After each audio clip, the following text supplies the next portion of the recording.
John O'Keefe was 46 years old. 46 years old. He spent his life helping people. He's described as a good man, kind, generous, thoughtful. He was a Boston police officer. He worked to help the community. Everything you've heard about this man, he was a good man. He helped people. When his niece and nephew had nobody, he took them in. He took them in.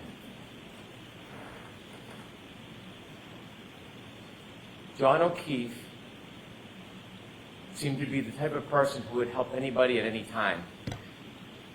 And on January 29, 2022, John O'Keefe needed some help. He needed help from somebody else. You see, John O'Keefe had just been hit by Karen Reed in front of 34 Fairview Road, and he lay on the ground dying. And he needed help. Someone to reach out a hand, someone to knock on a door, someone to make a phone call to 911, even anonymously. Not take responsibility, just to help. And there was only one person in this entire planet who could help him that morning, to give him a chance.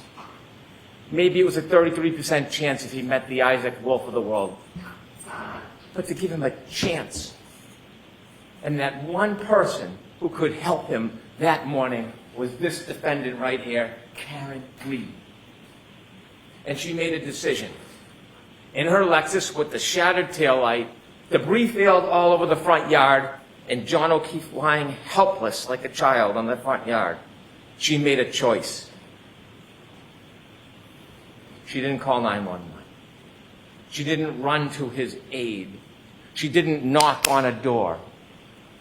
She made a decision about herself. In her Lexus, she drove away.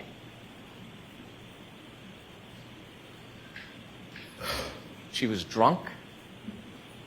She hit him, and she left him to die. She was drunk. She hit him, and she left him to die. Before I go through and detail the evidence, let's talk a little bit about the evidence as a whole. She was drunk. She was drinking that night. She was drinking at McCarthy's with John. She was drinking at the waterfall. Her blood was taken with samples of a retrograde analysis, almost 2 to 3 times the legal limit. She was drunk. She hit him. The timeline in this case is beyond dispute. You can accuse, assault, characterize, malign, twist. The timeline doesn't change. It is data. Data is data. The black box, the forensics from the SD card, we know exactly step by step where they were.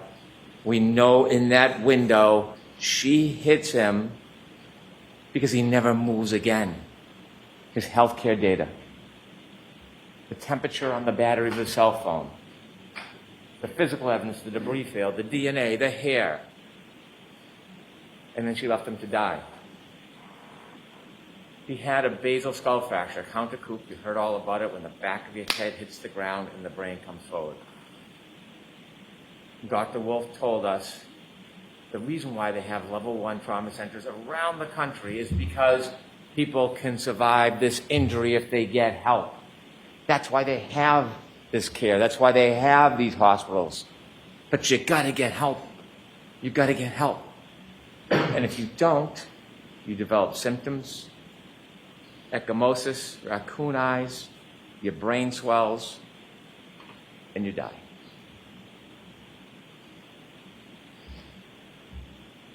She was drunk. And that night was a recipe for disaster. But before we get to the drinking, in some ways, the fate of this night was sealed well before that night, because John O'Keefe and Karen Reed were in a toxic relationship. This relationship was crumbling. We hear lovey-dovey, and it was crumbling, and we know it. And we know it because a month before, his niece Kaylee talks about when they went to Aruba. It should have been a wonderful event. It was discord. It was fighting. It was aggravation. And when they got back, the discontent was palpable. Miss Reed reaches out to Brian Higgins, text messaging. John O'Keefe, the relationship is crumbling. And you heard a little bit about what that relationship was like. Kaylee, his niece, told you, when there was an argument, John would do what John does. He would walk away. She described for you one time, to get away from the scene, he walked into his bedroom. But the defendant wouldn't let it go, pounding on his door, having to get the last word, never letting go of the fight. Kind of mirrors what happens on January 29, 2022.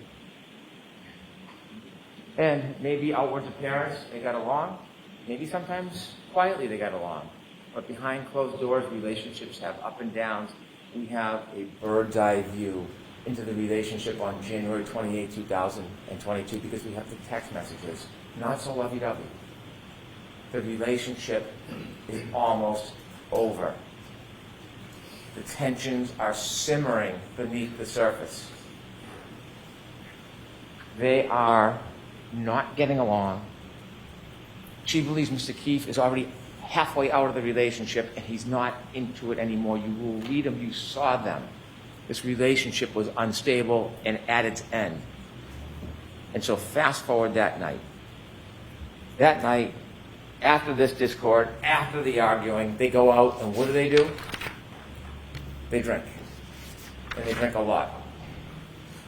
So Keefe drinks a lot, and Karen Reed drinks a lot. You've seen the McCarthy videos. You can call it 6, 7, 8, whatever you want to call it. You can see the shots into the mixed drinks. More shots into mixed drinks. Count them yourself. Over a half dozen mixed drinks in just a few hours. Sober? And then at the waterfall, a shot, a mixed drink. Now, it was brought up the waterfall that there was some type of discord between Brian Higgins and John O'Keefe. They knew each other. They were friends. Brian Higgins' conduct of speaking to Karen Reed is not honorable. It's not. But they were friendly. There was no adversarial relationship. There was no anger between them.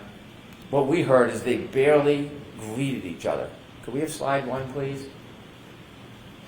At the waterfall bar, when you see John O'Keefe come in, here's him barely greeting him. That's him and Mr. Higgins. Barely greeting each other. Reality sometimes is different than argument. This is a celebratory mood. Take that down, please. Celebratory mood. A bunch of friends. They're playing around. They're hugging. They're grappling. This is a fighting technique for a murder 2 hours later. Is that the story? They're practicing their moves to murder John O'Keefe. In this celebratory mood, you don't see any aggravation or animus between Brian Higgins and John O'Keefe. Inevitably, the next morning, Karen Reed is brought to the hospital and they take her blood. Now, the government doesn't have to prove that she was drunk. It is either that she's over the legal limit, 0.08, or she had enough alcohol to affect her ability to operate a motor vehicle safely, but you will know that she was far beyond the legal limit. After the retrograde analysis, almost 2 to 3 times the legal limit. Almost 2 to 3 times the legal limit. Now, it's been intimated, not come out and said, that maybe she went home and started drinking after she got home. No evidence, mind you, no evidence. And that somehow that is why she had a high blood alcohol level. It's not appropriate for me to comment on the credibility of another attorney's argument, so I won't do that. But Karen Reed will do that for her. So if we listen to slide 2, she'll tell you exactly what she thinks about that claim.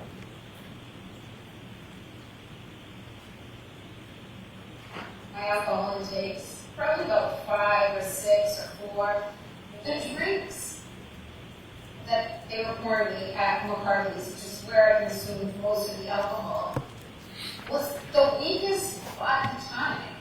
It tasted just like old soda water with lime. Slide 3, please. I wouldn't have gotten on the expressway. I wouldn't have gotten on the expressway at 12:15 on January 29th. I mean, it was quiet. The roads were very quiet. You can see it on the videos. And I was going, when I've had a few drinks and I drive, I always drive extra slow. And I know my alerts aren't as sharp as they should be. But I shouldn't be driving. Thank you. Do you think she drank when she got home?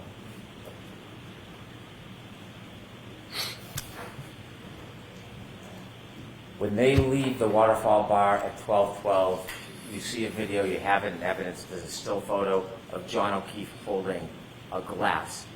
Not from the Albert's home. He didn't sneak into the house in the cupboards and grab a glass. From the waterfall, you see him with a glass, and in it is a straw. Take a look at that picture. And now from 12:12 on, we virtually have a historian in the data that tells us exactly where he went, exactly step by step where he went. And how do we have that? Well, we know the defendant's car had like a black box, and Judd Welcher, Dr. Judd Welcher, took the data from the black box and downloaded it so you can see the movements and the triggering events. And then Shannon Burgess, well, you don't like what he says, don't attack the data, attack the man. He can be mocked for his LinkedIn profile or his unupdated CV. But what he did is he found a key, critical piece of this case that did not exist before. He found it recently. And it was that SD card. The SD card that everybody missed, including the defense expert. Everybody missed it. So as much as you want to make fun of him, Shannon Welcher found the key so that we could have the time and date and location coordinated for an impenetrable timeline that can't be broken. That's what Shannon Burgess did. And so we know on the way from the waterfall to 34 Fairview, Ms. Reed is driving drunk. Mr. O'Keefe is in the passenger side of the car, and they're heading their way to 34 Fairview, and they get lost. And now we have more data because John O'Keefe has a cell phone. And I said it in the beginning, it is a historian. It doesn't suffer from bias, it doesn't suffer from prejudice, it doesn't suffer from memory loss. It has data on it. And he puts on Waze, high location data, as Ian With would say. And it tells you second by second the speed, the location, the movement. That's what it does. And he has healthcare data on that phone. The healthcare data separately shows his movement. And that is critical. It is critical because it not only shows his movement, it shows when he does not move. That healthcare data is critical. And it's not subject to bias. It's not in dispute. There's no other contrary evidence. It is data. On the way to 34 Fairview, alcohol fuels tension. We know that. And we know from those text messages the tension in that relationship. And then there's a trigger. There is a trigger on the way because they're lost. And when John O'Keefe calls Jen McCabe for directions, Jen McCabe says something that triggers what's going to happen next. Could I have slide 4, please? Very close to the Alberts. In fact, when Jen was navigating John to the Alberts when I was driving, she said it's near Ashley's house. Ashley and John had hooked up prior to John and I dating. And so as they travel to 34 Fairview, under the duress of this crumbling relationship, fueled by intoxication, we have triggers. Now, we know on their way there, we know from the data, where they went, how they moved. If we look at slide 5, Ian Whiffen showed you a guide. You could enlarge that just a little, please. and it shows you with the healthcare data, it registers as flights climbed, but it doesn't mean someone's climbing upstairs. What it means is there's an elevation, and he breaks down the data, the red, the green, if you could move down, please, Ms. Gomez. And then in the bottom left, that's 34th Fairview. You can see, second by second, the circles of their route, even the three-point turn on Cedar Crest. That's what you see. At that point, they've left the bar. Remember, the battery temperature was 82 degrees. They're now in a car. It's now 77 degrees. Think about how accurate the battery temperature is, that it reflects the difference between being in a bar and being in a car. They take a three-point turn at Cedar Crest. And because of Shannon Burgess and because of Judd Welcher, we have the data, and it's a triggering event. Remember, if there's an acceleration past 30%, it registers data on the car, and that's exactly what happens. Is a three-point turn, and it all lines up with the cell phone after you synchronize the times. It's that simple. It's nothing complicated. There's nothing tricky. There's nothing devious about it. It's data. They do the three-point turn, and you can match the cell phone clock with the Lexus clock, and when you do, you can reconcile the difference. Now, there's been a lot of talk, a lot of argument, a lot of fights. Shannon Burgess says 21 to 29 seconds. Mr. DeSorga comes in. Unfortunately, he wasn't able to actually do anything. He wasn't given the invitation to test the data. He just looked at the report and made criticisms like a Monday morning quarterback. But even he, looking at the data, says, well, it's 3 seconds off or 2 seconds. Same window, same time. We can have all the arguments we want. They're there. They're together. The data matches up perfectly. Perfectly. And so they make their way down to 34 Fairview Road. They don't stop. They don't stop at the driveway. They don't stop. And John O'Keefe gets out of the car. They go to the flagpole, and we know for two reasons. One, the data. And secondly, Mr. Nagel and Ms. Mason at Cedar Crest, at that intersection before it goes down to the right, they meet. They let Karen Reed go first. They follow behind in the truck. Now, at this point, Mr. O'Keefe has about 8 more minutes before the beginning and the end of his life. And he's in that car. He's in that car for most of it. Because Ms. Mason and Mr. Nagel don't see anybody get out of the truck. Nobody crosses the lawn. Nobody goes to a garage. Not just because they didn't see it. And they didn't. Not because they didn't see it. Because the healthcare data on the phone shows that John O'Keefe is not moving. The car is stopped at the flagpole. The healthcare data stops. The battery stays at 77 degrees. The data is the data. You can't change it as much as you want to. It's data. And they sit at that flagpole for minutes. It's 12, 24, 33 when they get there. They're there past 12:30. Remember, Ms. Mason and Mr. Nagel said they were there about 5 minutes and then they go. It's not exact, but about 5 minutes, they said. So there's about 2 minutes left for John O'Keefe. And what are they doing in those 2 minutes? What are the last 2 minutes of his life that he can remember that would be open to him? They're arguing. They're arguing. They're arguing. And we know they're arguing because Ms. Reed tells us through first responder Becker. She was sad. Remember, he sees her in the back of the ambulance and he's trying to calm her down? She was sad because her last moments were arguing.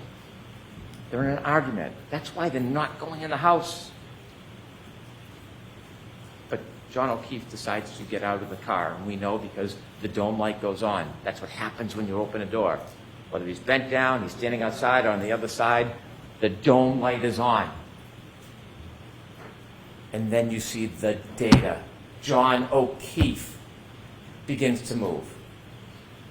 12:31:56. It's the first time he has moved since they got to the flagpole, and it will be the last time he moves in his life. And he moves for 20 seconds. Ian Whiffen said that the satellites, they move, they reconnect, they pull information. He's no longer on high-frequency data because waves are shut off. Now it's more random. It's low-frequency. We would never suggest, and Mr. Whiffen did not claim, based on location data alone at that point, you can tell exactly where John O'Keefe is. What he said is it was readings all night. The bullet is always near the flagpole. That doesn't mean he was always near the flagpole. He could have moved. He could have moved in the circles and come back. Location data is consistent with him never leaving the flagpole, but that in itself is not enough. But there's more. There is more. There is the healthcare data. There is the temperature of the cell phone battery.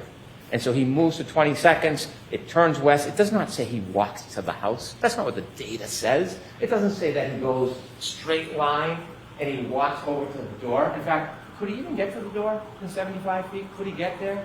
Because when the investigator for the defense testified, he measures from the driveway. He never stopped at the driveway. He never measures from the flagpole. He never measures from the flagpole to the garage door. So this is of his life. And he moves. And healthcare data registers his steps. It could be pacing. It could be a straight line. It could be shaking the phone. We don't know. We don't know. We don't know everything. We don't know every little detail in every little second. We don't have to. That's not doubt. That's not reasonable doubt. We know for that 20 seconds he's moving. And in that 20-second window, when he moves, he has his phone and he looks down, 12:32:09, he sees a text message from his friend, John McCabe. And he looks at the text message and he closes it.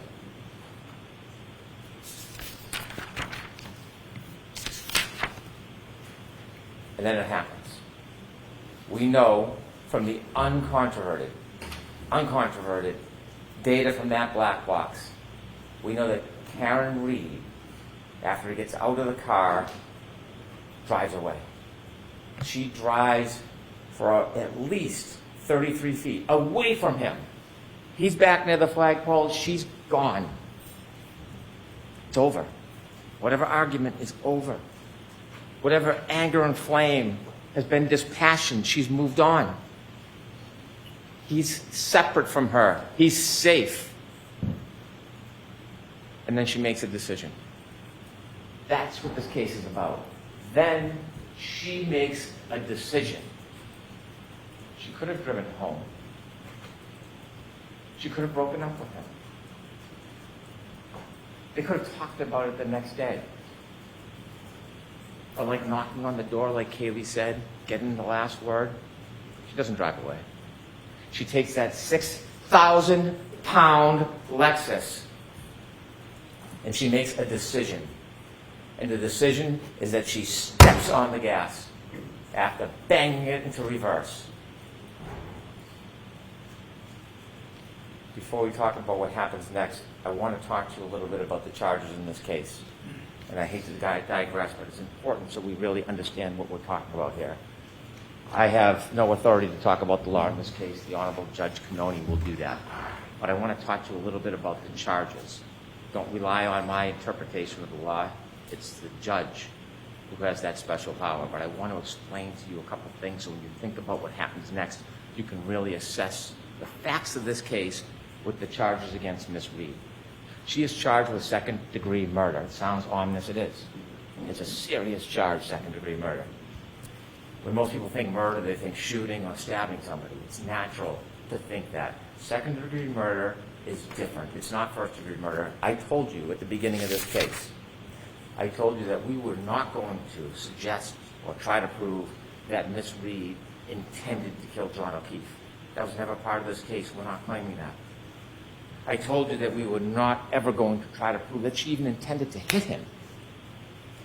We never suggested we would try to prove that, and we're not trying to prove that she intended to hit him. We're not. What we are obligated to prove and what we have proven from the evidence in this case for second-degree murder is that she intended an act, and that is putting the car into reverse and heading back towards John O'Keefe. She intended that act. The question then becomes, did her conduct create a clear, plain, strong likelihood of death? Late at night, dark, beginning to snow, under the influence of alcohol, knowing where she stopped and left him after an argument, heading back in reverse to the exact spot or right near where she left him, at over 24 miles per hour, accelerating at over 75%, you need to ask yourself, are you convinced if somebody does that create a plain and strong likelihood of death? And if there's no doubt in your mind that she intended to hit that accelerator in reverse, and that conduct will create a clear and plain likelihood of death, then she is guilty of that crime. Whatever the label is, she would be guilty of that crime. Now think about this. Let me give you an analogy. If somebody, maybe a teenager, someone young, impulsive, is on a bridge, and they see cars going by, and they have a boulder, and they want to throw the boulder off, they're not looking to hurt anybody. They're not meaning to kill anybody, but they throw the boulder off the bridge because they want to see the car break, the thrill. And when they throw that boulder off the bridge, and it comes down and lands on the car, and there's somebody, passenger, child, anybody in that car, and it then goes through the roof and kills the person in the car, did they intend to kill that person? No, they were trying to have a thrill throwing the rock. Did they have the malice to want that person dead? No, they didn't. But that would be an example of second-degree murder. When you take a boulder and throw it off a bridge, there's a plain and strong likelihood of death. When Karen Reed, in the midst of that tension and fight, after she drove away and was gone, disengaged, when she came back for the last word, in the darkness, the beginning of the snow, under the influence of alcohol, and decided to stop her Lexus, decided to put it in reverse, decided to accelerate 75% in the exact same direction of where she left him, and then hit him, and he died. I suggest to you that is second-degree murder. The other charge, operating under the influence of alcohol, manslaughter. It's different. It's a totally different and separate charge. Was she under the influence of alcohol? And then secondly, did she operate her Lexus wantonly and recklessly in a way that would very likely result in serious injury? When you're under the influence of alcohol and you drive a 6,000-pound Lexus in the heat of the moment at the direction of where somebody is, whether you intend to hit them or not, I submit to you that is wanton, it is reckless. And any reasonable person would think it's very likely that serious injury would result. It's not a matter of intending to kill.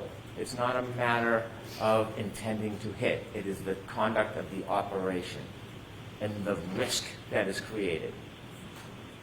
And so those two charges are two of the three. The three is leaving the scene, knowingly causing death. And we'll get to that. So now, sadly, we need to get back to 34 Fairview Road where we left. We know from the tech stream data that she drove 33 feet at least, because it only picks up a 10-second window. And when it starts to pick up the data, we know she's driving at a speed. So it's more than 33 feet. We just don't know. And then when she comes back, she covers the 33 feet and 50 more. 80 feet. 80 feet. Over 80 feet. Now, nobody has ever suggested, even Dr. Welcher, when she collided with them. This data doesn't tell you collision. It's a 6,000-pound Lexus. It's a 216-pound man. It's not going to show a blip. It could have been in that 10-second window. It could have been 2 seconds after. It could have been 4 seconds after. But it's in that pocket of time, and we know it. We know it because when you reconcile the data with the phone, that 20 seconds is in the same window of that 10-second window coming back. So even if it's a couple seconds later, 4 seconds later, whatever Mr. DeSorgo wants, he stops moving. John O'Keefe stops moving. Forever. Forever. Next slide 6, please. You'll get to see this more closely, and you can't probably see it where you're sitting, but there's important data. Data doesn't lie. And you will see acceleration, 75%. You will see speed, 24 miles per hour backwards.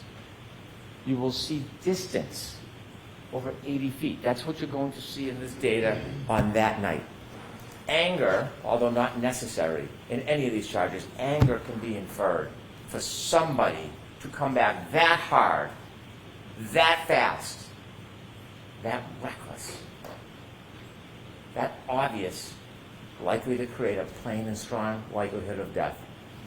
That data tells a story that can't be changed, can't be attacked. ARCA, they did some crash test dummies. You know what else they do? Text string data. There's nothing about that data that is uncertain. Nothing. Could you take that down, please? When Miss Reed hits John O'Keefe, collides with John O'Keefe, we don't know if he went in the air a foot. We don't know if it was how much of a clip it was. We don't know if he stumbled back. But we know there's a collision. There's no doubt there's a collision because her taillight's all over the yard. It's all over the yard. And when he falls back and he hits the back of his head, his basal fracture, he's then lying there helpless. When Miss Reed leaves, she leaves behind tons of her taillight all over the yard. All over the yard. It's called the debris field. And you've seen videos. You can't replicate the exact contact. You can't because you need where the person was hit, how fast the person was going, but you know what happened because when you look at the debris field, when a light is broken, it's no different than what was on the front yard. It's no different. She leaves him behind. She leaves her taillight behind. She goes home. And on her way home, you know she's still angry. You know she's still angry because she starts leaving him voicemails. Slide 7, please.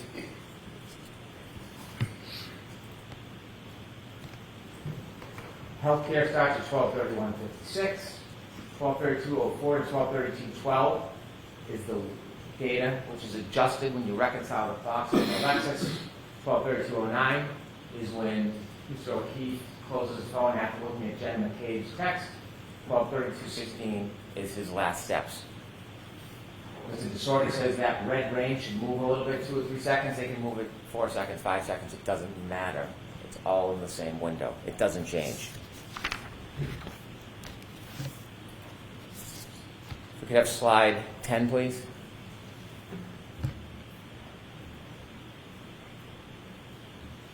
Could you play that, please?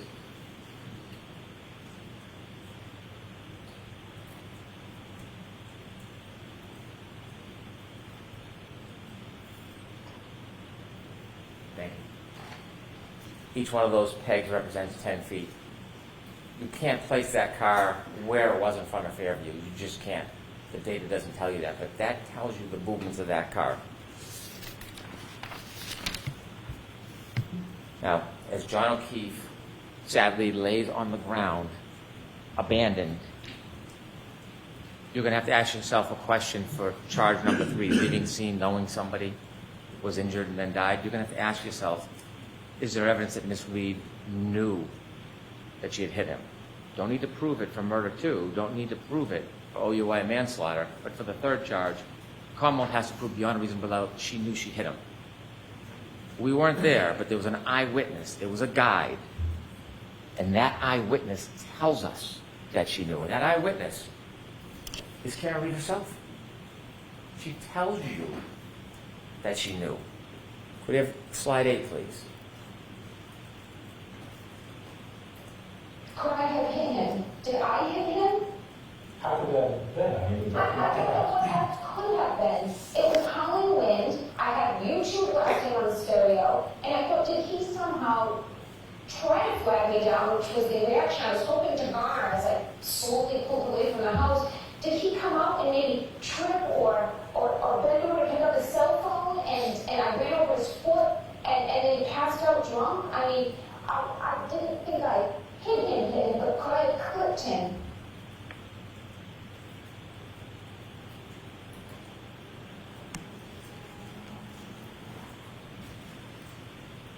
when she left Fairview and left John behind, she didn't think he was mortally wounded. But she knew she hit him. She knew she'd hit him. And so when she made her way back home, not only did she leave debris field all over the front lawn, but she took evidence with her too. Hair, DNA on the taillight, and she drove back to John's house. And she started calling on the way back, 12:33, just a minute and a half later. And then her messages show her anger. You see, this was John's fault. This was John's fault. And her phone calls tell you about the tone and the destruction of that relationship. 53 phone calls that night. 53 phone calls. Not one to 911. Not one to Jen McCabe, please go outside and try to help. Not one to a hospital. Not one to anybody but him. 53 calls. Slide 12, please.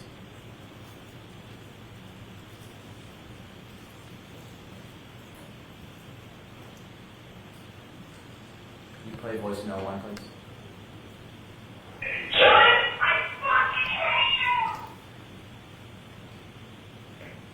The calls keep coming. Cell phone temperature, 72 degrees. He's been outside now, not moving, on that cold, hard ground with his cell phone under him. The warmth of his body, the cold ground, 72 degrees. It tells you the story. As this temperature plummets and that cell phone battery is compromised, so is John O'Keefe. And him and his cell phone alone on that yard. 66 degrees at 12:45. It is plummeting. Ian Whiffen's taking a phone and putting it in a freezer, not a same analogy. The idea that means that John O'Keefe went in the house, absurd. 66 turns to 61, it's 12:53. 48 unanswered calls from the defendant. He's not in at a party. He's not wrestling with Brian Higgins. He's not in a fight. If he's in a fight, his cell phone would be moving. There would be healthcare data. There'd be steps. If he got into the house in 20 seconds and his cell phone is found under his body the next day, and how would he get back outside? There would be more steps because this phone is working. The data is the data. There's nothing wrong with it. It's registering everything. The temperature, the movement. He doesn't go in any house. He can't go in any house. His phone never moves again. Voicemail number 3, please. Listen to this. John, I'm feeling a fucking kid. Nobody knows what the fuck you want, you fucking pervert. Did you hear that? Nobody knows where you are. It is 12:59. John O'Keefe has been on that lawn for about 27 minutes. She hasn't called anybody else, hasn't spoken, has no information. Nobody's called her. You'll see her phone records. And she says, nobody knows where you are?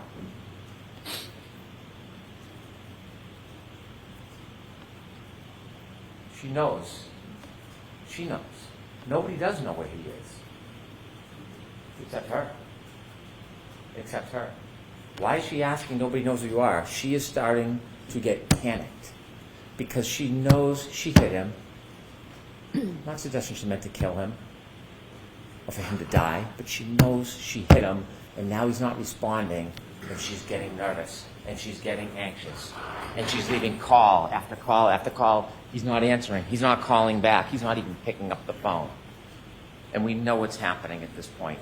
Panic, drunken denial, it's setting in. And so then we see the healthcare data from Miss Reed's phone. She doesn't move after a little after 1 o'clock. She could be sitting, she could have fallen asleep, but she doesn't move for a while. But she wakes up. She wakes up early the next morning. You can take that down, please. And when she wakes up, she doesn't call Jen McCabe and say, where's John? She doesn't call Brian Higgins, has his number, has been texting with him. Hey, was John at a party with you? Did you see John tonight? She knows exactly where she is, and she's frantic. So she wakes up Kaylee, that young girl at the time, and she says, she's panicked, she can't understand what she's saying. Call Jen McCabe. Call Jen McCabe. Why is she calling Jen McCabe? She calls Jen McCabe. You know what she doesn't say when she calls Jen McCabe? When did he leave the house? What happened last night? No. She calls and says, I left him at the waterfall. I left him at the waterfall. See, now it's gone from panicked to self-preservation. I left him at the waterfall. And Jen says, left him at the waterfall?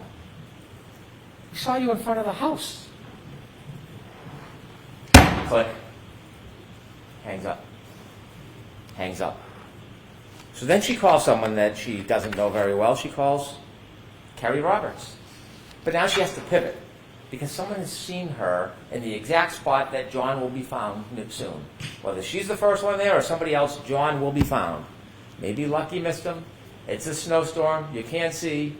But someone's going to find him at some point. So she calls Carrie Roberts. It's no longer she left him at the waterfall. She pivots. And she calls, Carrie, Carrie, Carrie. John's dead. I think he got hit by a plow. Why do you think she chose those words? Why did she choose those words? Because she knew that there was a collision with a large motor vehicle, and she had to substitute her 6,000-pound Lexus for another big vehicle. I think he got hit by a plow. And so now we have the introduction of Jen McCabe and Carrie Roberts. Phone calls that they probably never, ever wanted. A worse nightmare to get a call like that. For what's going to happen, what they're going to see, what they'll never be able to forget. But because the defendant is John O'Keefe's girlfriend, they wake up in the middle of the night, in a blizzard, out of their kindness, their loyalty, their devotion to John O'Keefe. And when she calls them and tells them that she wants them to come out, this soccer mom was a perfectly normal life, gets drawn into this whole farce, and she answers that call. She gets out of bed. The spirit and kindness she displays to put herself in that position because someone asked for help, because that's what good people do. Carrie Roberts didn't know Jen McCabe. They both knew John. They met each other once years before. Carrie Roberts, separately at that time, answers the call, gets out of bed, drives to go help, because they have a common denominator, a common bond. John O'Keefe.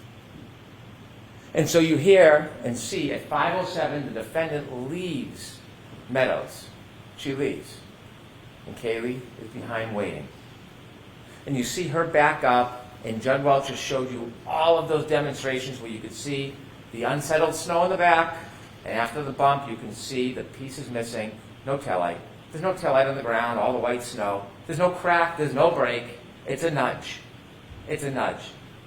But the taillight has already been broken, because when you look at the video, not one little piece, it's still framed, little angle with the light, the brakes are.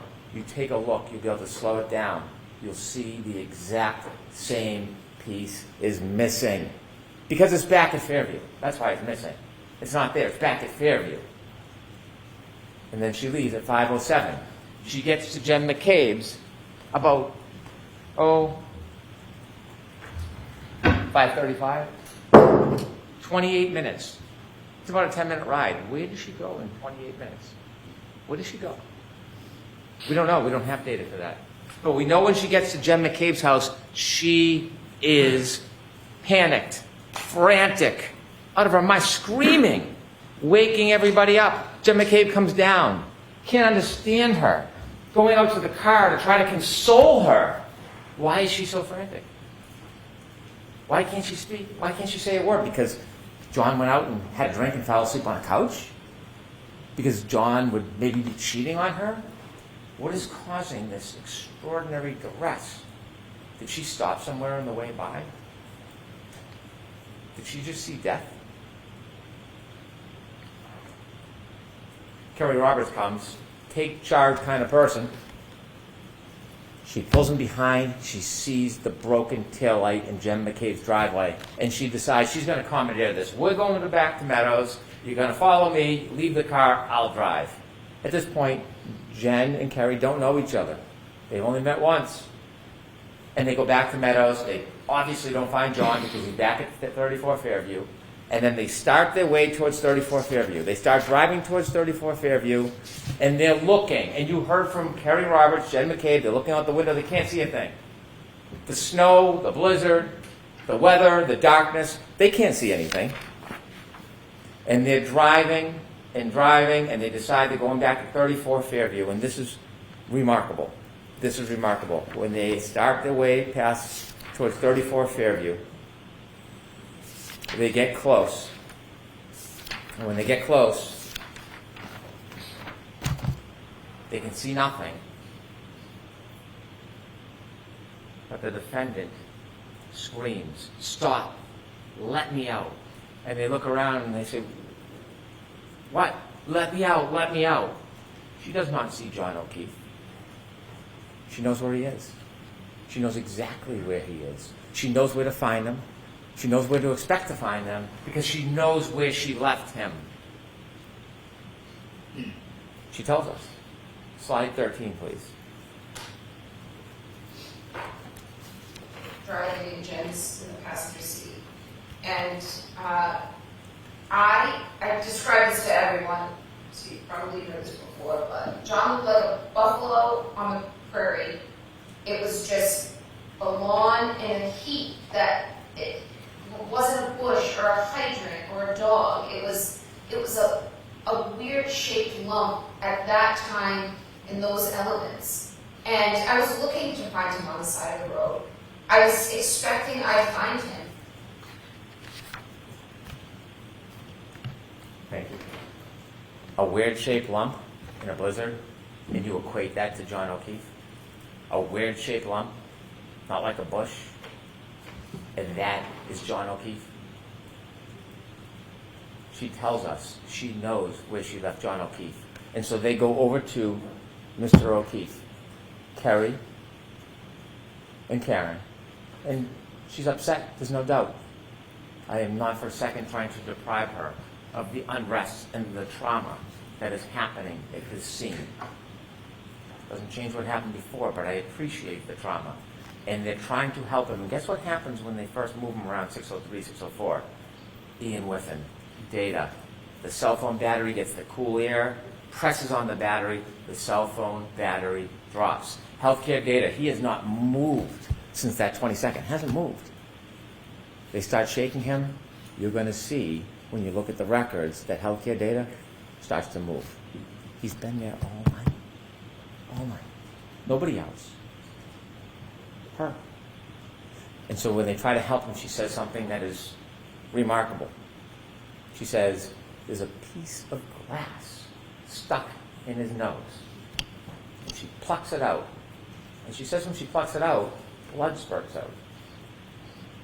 We'll talk about that in a couple minutes. Remember that. Piece of glass, pulls it out, blood spurts out. That's what she says. As they try to help John, Jen is calling 911. They would like you to believe there's a conspiracy. That the glass that's found in Mr. O'Keefe's body is somehow from inside the Albert House. The glass, well, you will hear in the clips, if we don't play it, you'll have all the clips with you. She talks about the fact that he took her glass. He took the glass. She says it. So the Albert House, they don't need to give a glass. He already has the glass with the straw that's later found on the street, by the way. That's what happens on an impact. Things move. The glass comes with him, lands near his body. Debris field moves past him. Shoe, hat, straw. Jen McCabe makes a call to her sister, and they say because it registers 29 seconds, a cell record is not the same as a call detail record.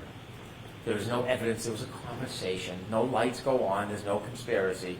You can call somebody. It can ring. It can go to voicemail. They have no evidence, none, that there's a conversation between Jen McCabe, the person who was ripped out of her sleep to come help and her sister for some grand conspiracy. And so what happens next is traumatic. Kerry Roberts and Jen McCabe see their best friend prone, lifeless, frozen, on the ground. And they're living this torment because somebody brought them into this. When they're trying to help John, there is not one suggestion from anybody that John ever went into that house. There's no reason to go into that house because John was never in the house. Not one time does anybody say, what time did he leave? I thought he went in there. Not even a whisper of it because it never, ever happened. When they find their friend John, he's not 20 feet off the side of the road like Mr. Rentschler or Mr. Wolf thinks. He's right there by the side of the road, close by the curb. Could we have slide 14, please?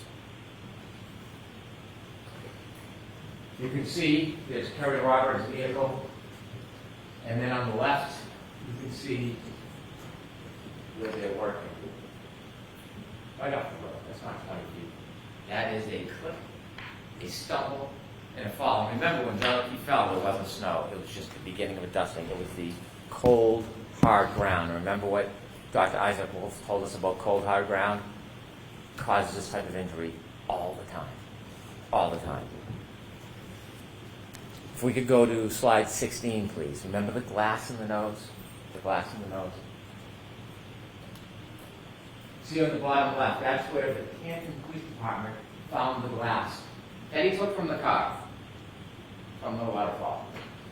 And then Exhibit 195, matching glass. On February 3rd, the matching piece of glass was found on the street. The matching piece of glass, the glass that was found with Mr. O'Keefe, was found on the street. He didn't fall back 8-10 feet from the road. It broke, and then it shattered and went to the street. I would suggest to you it broke at the time of the collision, and he carried the glass with him, leaving the evidence behind, a trail to memorialize what happened to him that night. Remember the straw I asked you to take a look at that picture when you're leaving the waterfall at 12:12, the black straw in the drink on the street. Collision, glass, nose, straw, back, hits his head. Could you play the clip on the left, please? 59. So when John got out of the car at Brian Albert's house, he took my full bottle of soda, which is sitting in the cup holder. 169, please. So John's laying there, his left and his right, and I approached John from the left. That's where the street is. And he had a piece of glass, like, perched on his nose, like, just wedged like a splinter would be. And I just pulled it, and as soon as I pulled it, it just gushed blood down his face. Thank you. 911's called by Jen McCabe. She's not hiding from anybody. She's trying to help. She's bringing attention to the situation. And when 911 comes, we have first responders. These people are heroes. Some of them, you heard from some of them, they were born to help people. That's what their life is about. The detail on all their mechanics of getting to work 2 hours early in the middle of a blizzard so that you're there on time so you can help people. These are the core of our community. Mr. Nuttall, this is what he does. He rushes to go help. He's the first person on his knees. He doesn't know this person from anybody. But to him, it's another human being. This is his passion. Katie McLaughlin, first responder. This is not just a profession, it's her life. Yes, she knows Caitlin Albert. Do you think she went there that night at a party and set up a murder and came back? And so they tell you what happens at the scene. Some things hard to remember, some things people will never forget. When you're in a traumatic incident, sometimes it's something you'll never, ever, ever forget. And Timothy Nuttall remembers speaking to the defendant. I hit him. Remember, he's on his knees. What happened? I hit him. I hit him. She is now coming to terms with the moment. Her fear is realized. She hit him. She clipped him. She didn't think he was mortally wounded. She panicked. She can't come to terms with it, so she has to bring people with her to face it, and now she's facing the reality of what she had done.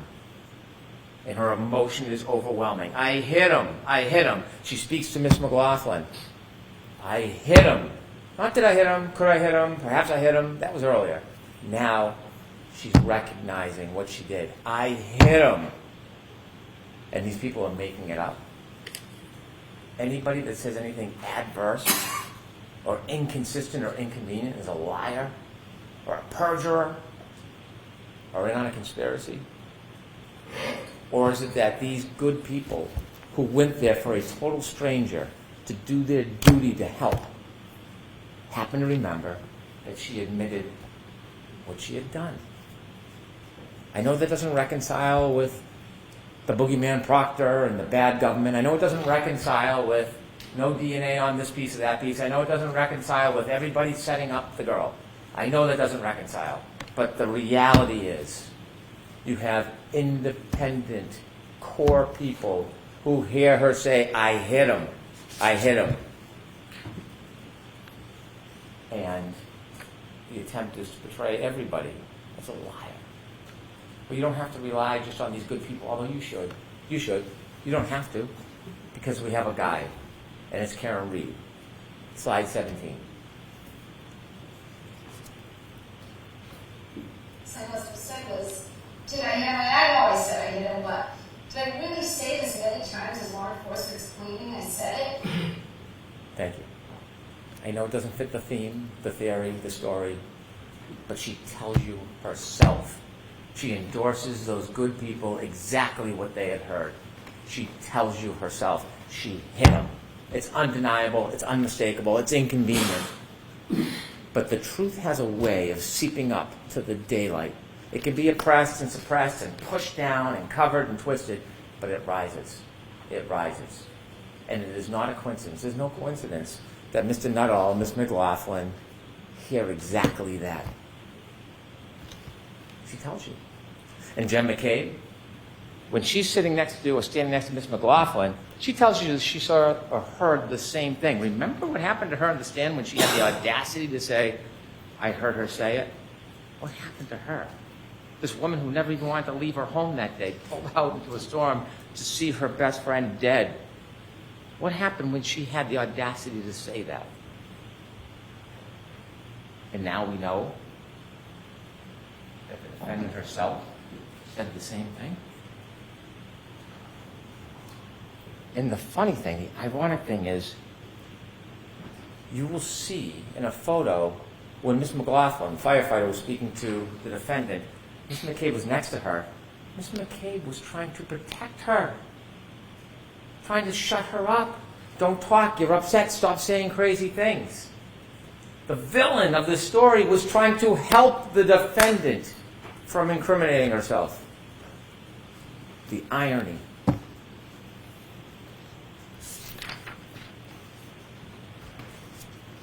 Could we have slide 9, please?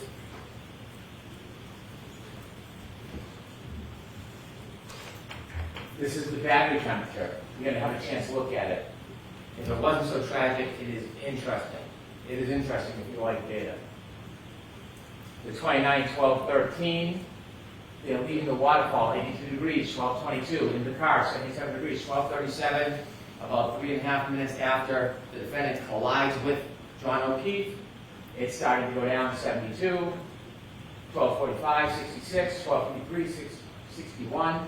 And you see it drop and steady off at 1:36. Remember, cell phone battery under him. John O'Keefe either struggling for life or he's passed. And the blood's still warm, either way, under him. Doesn't move again until 6:06. It drops down 7 degrees because the women are pulling on him. The cold air is hitting the battery. What happens at 6:15? You're going to see the video. You've seen it. Still photos. Kerry Roberts goes over, picks up the phone. Not only does she pick up the phone, she puts it in her pocket, and then 20 minutes later, the next reading, the temperature rises. That's not convenient. That's not a coincidence. That's fact. That's data. And then The phone is passed, put in a warm environment, and it raises up.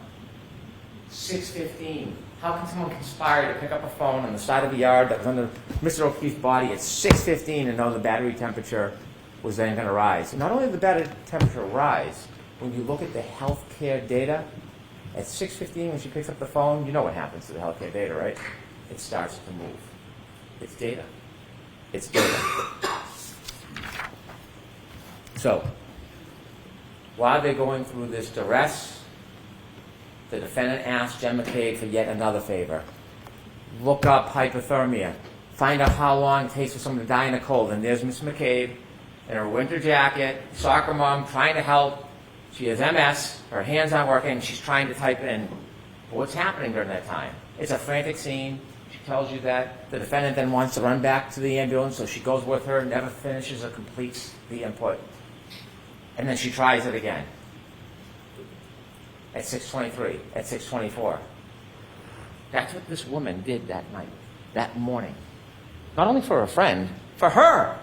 For her. That's what she did. And what happens to her after?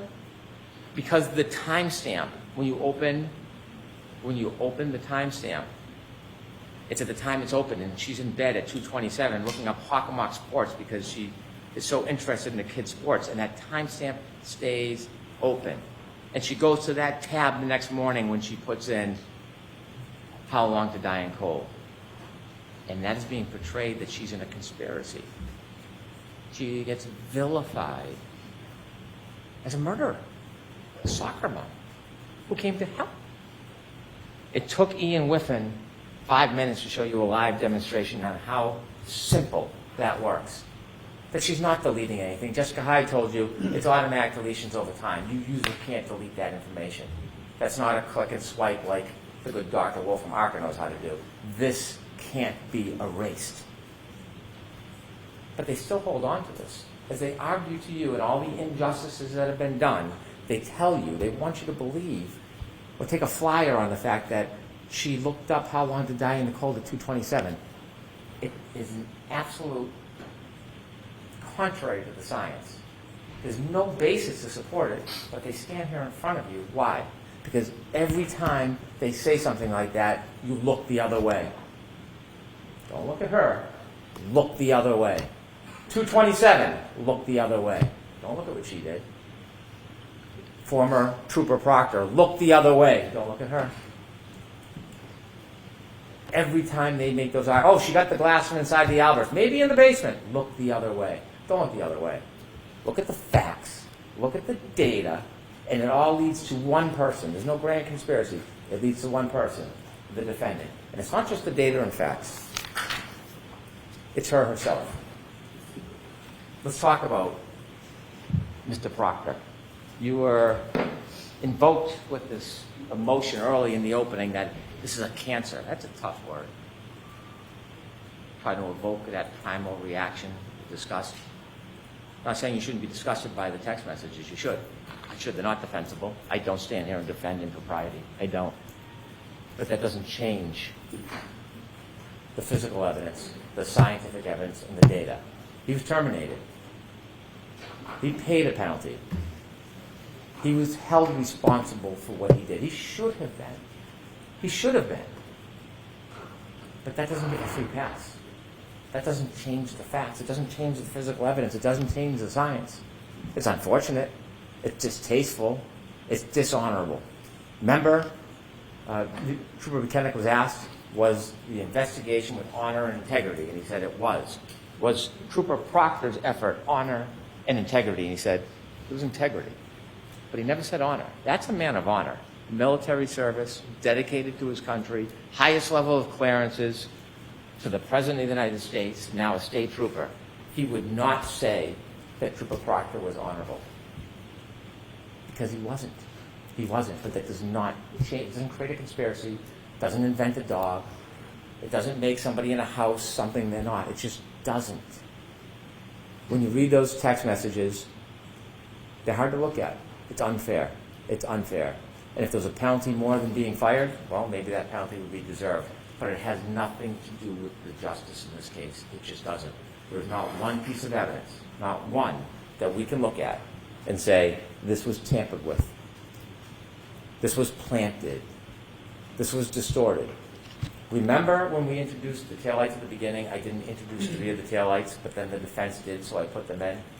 Those were taillights that were only found by Trooper Proctor. I did not put that evidence in. Understanding those text messages and appreciating the disdain one might have for his comments. Not that there was any evidence of tampering, not that there was any evidence that it was not true, but I didn't put that evidence before you because we didn't need Trooper Proctor in this case. We don't need Trooper Proctor to prove this case beyond a reasonable doubt. That's why I didn't introduce that evidence to you. Now, there's been a lot of talk about planting of taillight. We know the taillight wasn't planted because Trooper Buchanan and Mr. Proctor did not go down to Dighton to see Miss Reed until later in the afternoon. We know from the 507 video, we've seen that. We know the taillight was already missing when she's leaving the driveway. When the good Canton police detectives went to do a wellness check to care for those young children, and they went to the house, inadvertently, they didn't even know it, the dash cam captured the back of the car. The taillight packed with snow is missing. It's already gone. It can't be planted. At this point, Trooper Proctor's still in his pajamas. He's not even on the case. He's not even on the scene. He hasn't been near the car. And then the Dighton videos themselves, when you close it, you can take it at an angle and it moves, but if you get the right angle, you can see it's missing. It's gone. Can we have slide 18, please?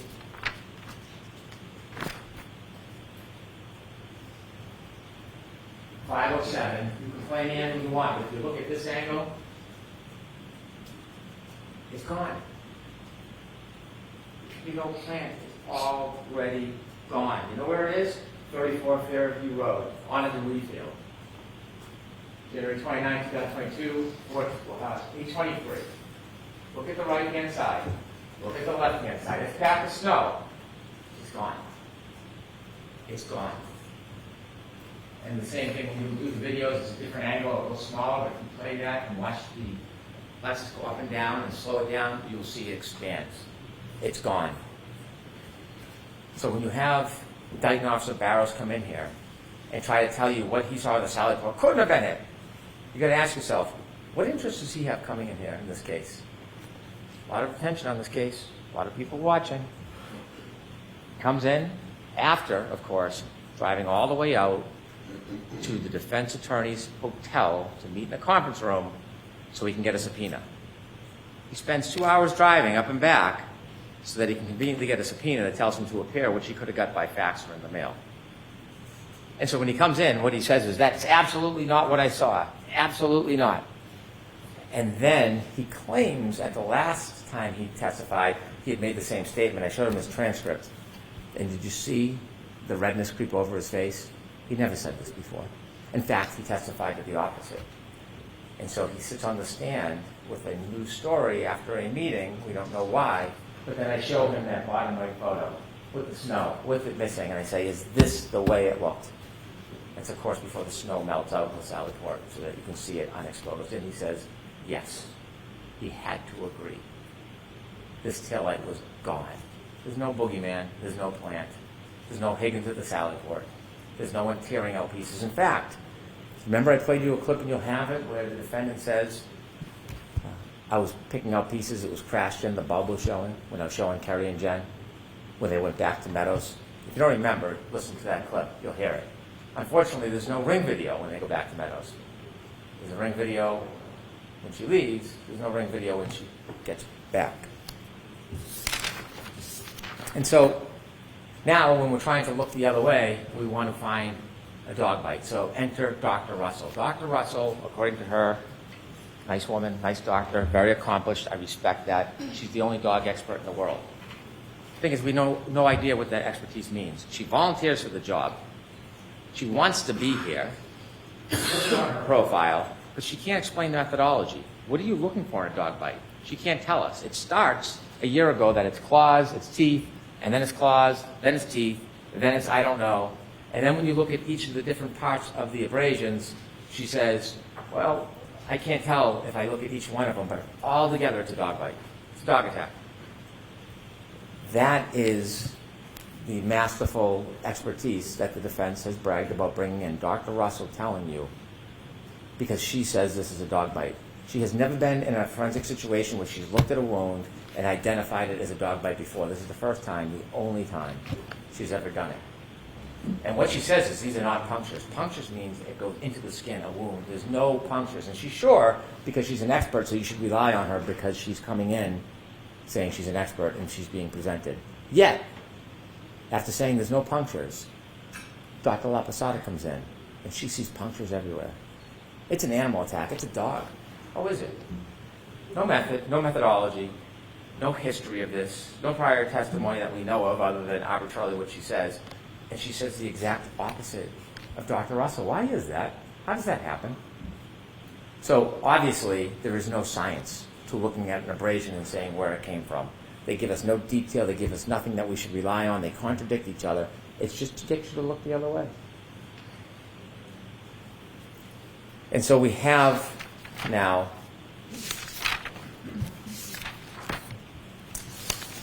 the issue of the defense has said over and over again, there's no collision. There's no collision. There's no collision. And they had a number of witnesses come in to try to say that. And they point to Dr. Scotty Bello, who works at the medical examiner's office. She tells you that she doesn't see injuries consistent with a collision. She's looking at this case for 90 days. 90 days. The evidence in this case did not stop. It continued for 2 years. She knows nothing about the data, nothing about the black box, nothing about the interviews of Miss Reed. She doesn't know about the DNA. She doesn't know about the shards in the arm or in the clothes. Strike that in the clothes. She knows nothing about that. So in 90 days, she didn't see any lower body injuries. She didn't see any lower extremity injuries, which are very common in car collisions. But that doesn't mean it didn't happen because she, in 90 days, saw a fraction of the information. A fraction. And we know now, argument back and forth for days about lower body injuries, the suggestion is a car accident can affect everybody differently depending on the angle, the scope, the speed. Some people can get plowed over by a car, have no injuries. Some people can get touched lightly and have more injuries. And there was the debate about no lower body injuries.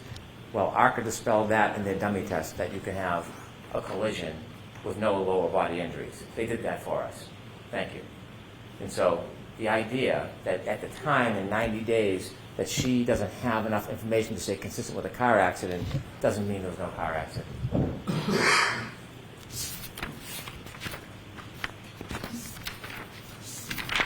Let me talk a little bit about ARCA. I don't want to waste too much time with them. What expert who's supposed to come to you, they're not the arbiter of truth. Their opinions weigh no more than yours. Your common sense has more value than an expert's opinion. Their job is to assist you, to explain what their expertise is so that it's a tool for you so that you can make a decision. That's objectivity. We've heard words like confirmation bias, objectivity. Mr. Wolf got on the stand, and before we even started, you have to ask yourself, what expert has a court order for text messages and then deletes the text messages? What expert, what objective expert uses Signal, an encrypted app, to communicate about the case? Never used it before, hasn't used it since. And so when he did his tests, he used a lower weight arm. Wasn't trying to bash him, wasn't trying to insult him, tried to get him just to recognize that a 9.38 pound arm is less weight than John O'Keefe's metric, which would be 11.8. That's all, and because it's a lighter arm, it takes more speed to create the same damage. I don't know science, I don't know math very well, but that's basic. It's basic. And he fought me over and over again. Did he seem objective that he was trying to help you? Because Dr. Renshaw came in the next day and said, well, you have to adjust for that. That's all I asked him for an hour about adjusting, just like Judge Welcher adjusted. Do you adjust it? And he tried to talk to me like I was making something up. His own colleague had to admit it. Now, it's funny, he admitted it before he got through his credentials. No sequestration order violations. Nobody was coaching him, but he knew enough to come in at the beginning and get right on that point. And speaking of sequestration, remember Dr. Russell on her limo ride over? If Brendan asks you a question, make sure you ask for a transcript. Impede the progress. Slow down the questioning. Interfere. Sequestration orders is so there's fundamental fairness for all witnesses, not just some. And so what happens with Dr. Russell, we don't know, but we do know he comes in here and he tells you that he was not getting information that was helping him the last time he testified. He insisted. I asked him 5 times, was he getting information that would help him in his testimony? Not from the defense, from his former employer. And he said, no, no, no. And at the end of the examination, he reads his transcript and it's yes, yes, yes. And he tells us that he's independent and objective. I asked him about a luncheon, not a big deal, just asking him about it. And he says, I have a sandwich and I stand in the corner until I remind him that we got video footage from a documentarian and he's in one of the scenes. And then things change. So when you talk about objectivity and who to trust, they can come in and say, Judge Welcher said this and that. It doesn't make it so. Judge Welcher, Dr. Welcher, never in any report, in any presentation, in any testimony to you, ever suggested this is how it happened. This was how his arm was. This is how his feet was. He was trying to show whether or not the orientation. Could this happen with the angle, with the height? That's all that test was. It was no more. But what they do is they reposture it, repackage it, and say it means this when it doesn't, and we're going to show you why it's not that, therefore we win. That's all that is. It's semantics. Judge Welcher, Dr. Welcher, never suggested that. And his work on text stream data, unassailable.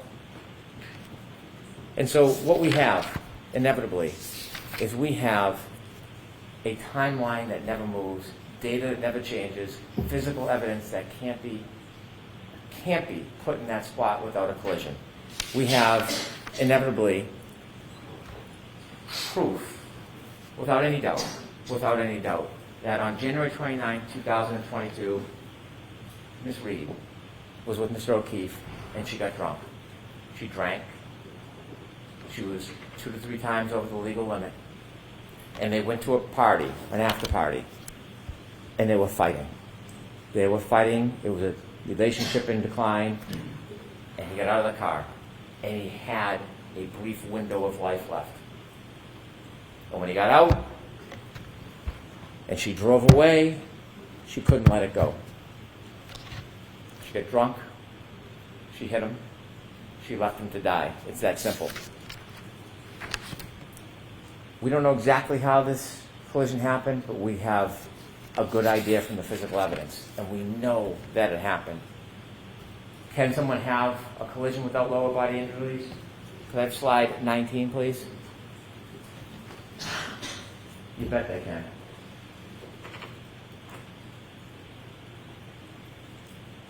We don't know if this is the body position. We don't know if this is the exact speed, but what it tells us, this is viable. Look at the debris field. Look at his turn. Remember his sneaker on that curb that got lodged against the sneaker? Mr. O'Keefe then falls back, hits his head, counter coup, left to die.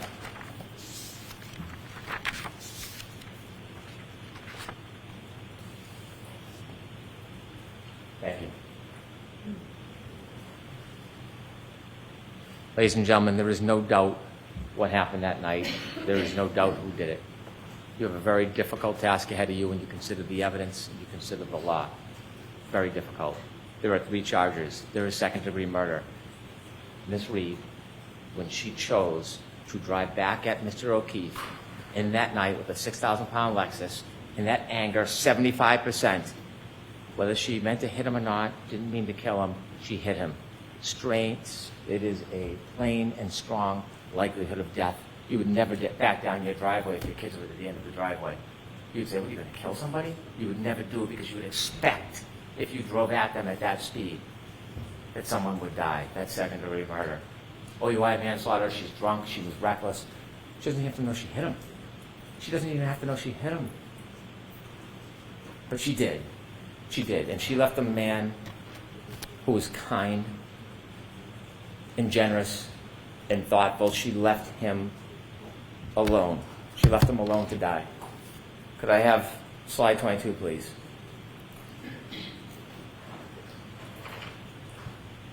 He is not an it. John O'Keefe is not a body. John O'Keefe was not a buffalo on a prairie. John O'Keefe was a person, and he was murdered by Karen Reed.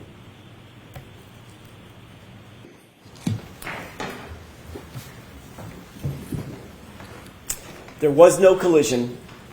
There was no collision. There was no collision.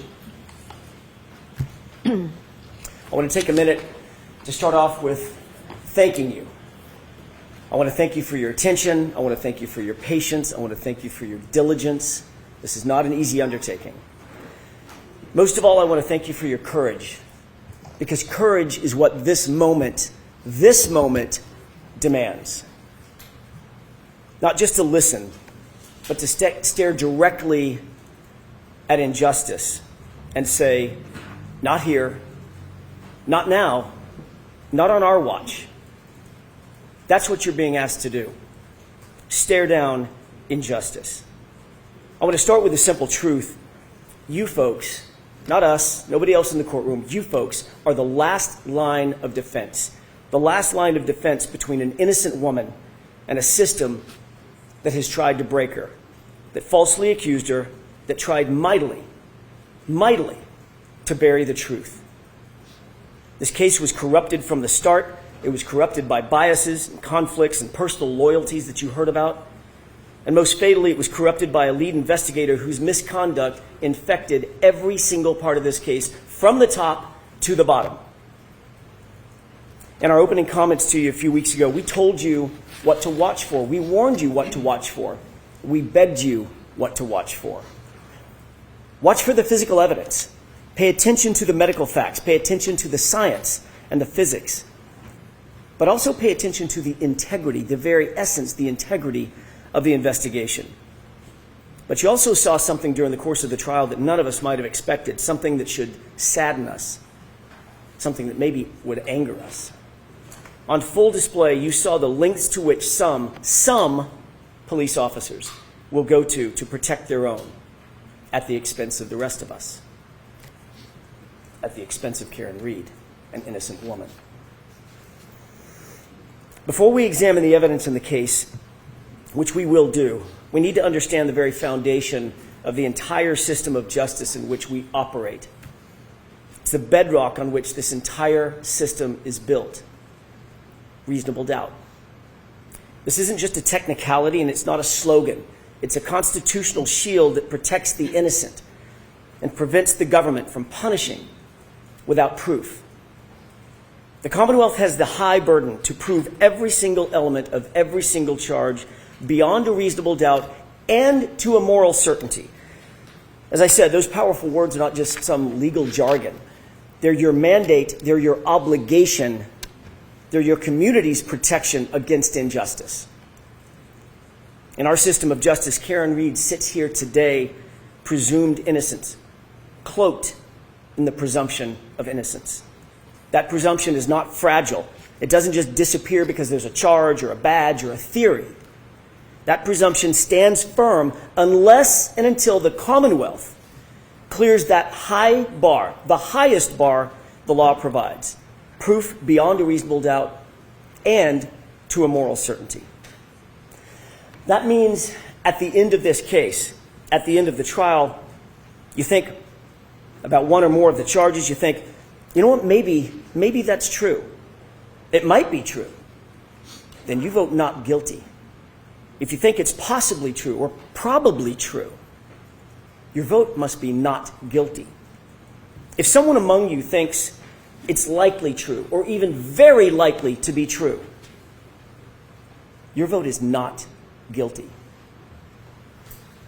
It's because none of those standards, maybe, might be, possibly, probably, likely, very likely, none of those meets the extraordinary burden of beyond a reasonable doubt and to a moral certainty. A moral certainty means a level of confidence so strong, so incredibly unshakable, that you could go home, you would go home, look your loved ones in the eye and say, I am certain. Not probably, not likely. I'm morally certain, and my certainty remains unshakable. The law defines moral certainty as the highest level of certainty known in all human affairs. Think about that. You must be that certain about the entirety, not part of, the entirety of the Commonwealth's case.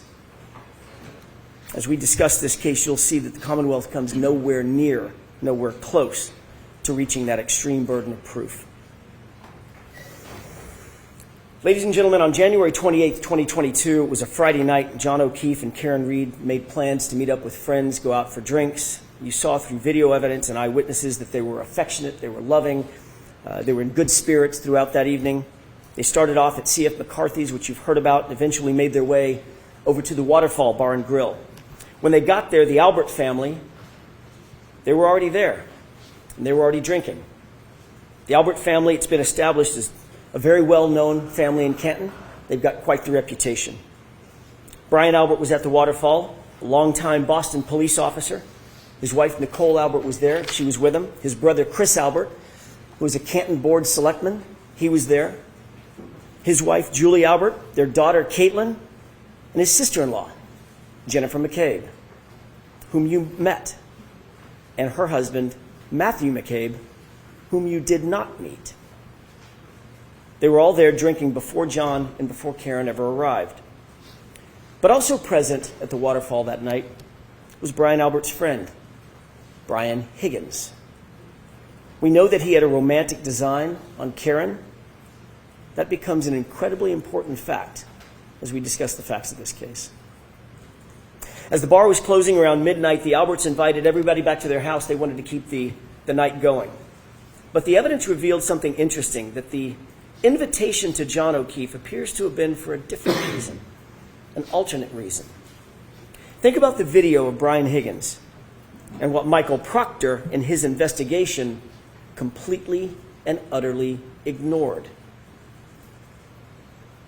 Higgins was agitated after a day of drinking, agitated that it was John and not Karen, John with Karen, not him. Recall that ominous text that he sent to Karen with her and John standing just feet away. Well? He got no response. And then we see this.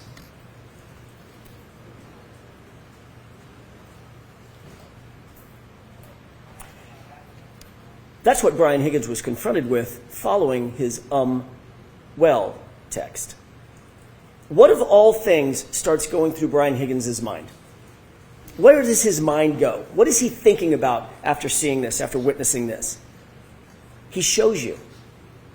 And if Michael Proctor had been the least bit interested, this video would have shown him too. Take a look.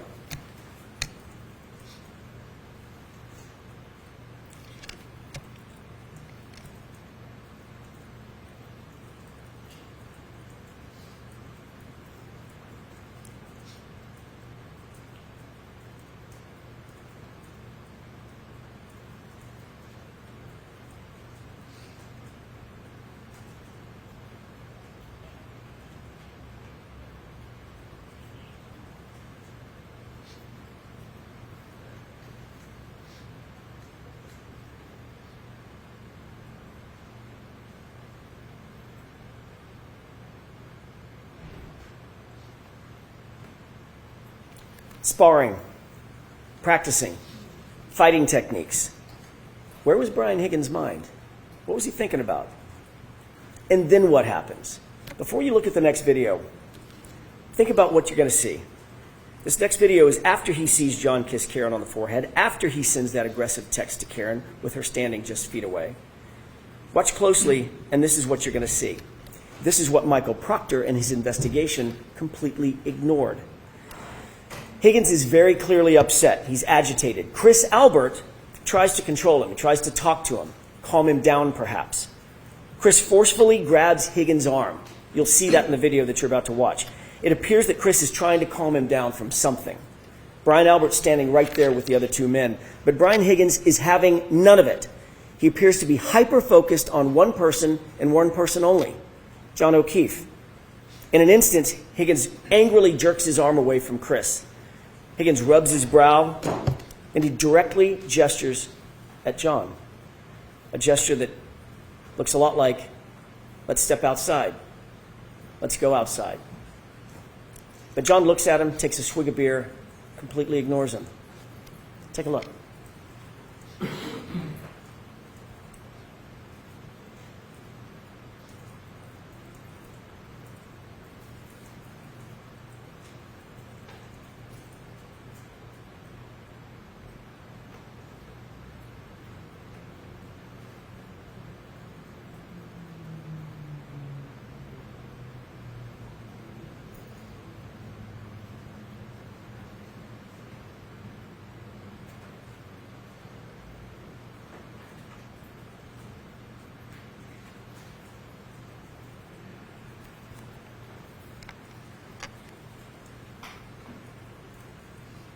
Michael Proctor, the lead investigator in this case, had all this footage, but he did nothing. He had access to the exact same thing that you saw.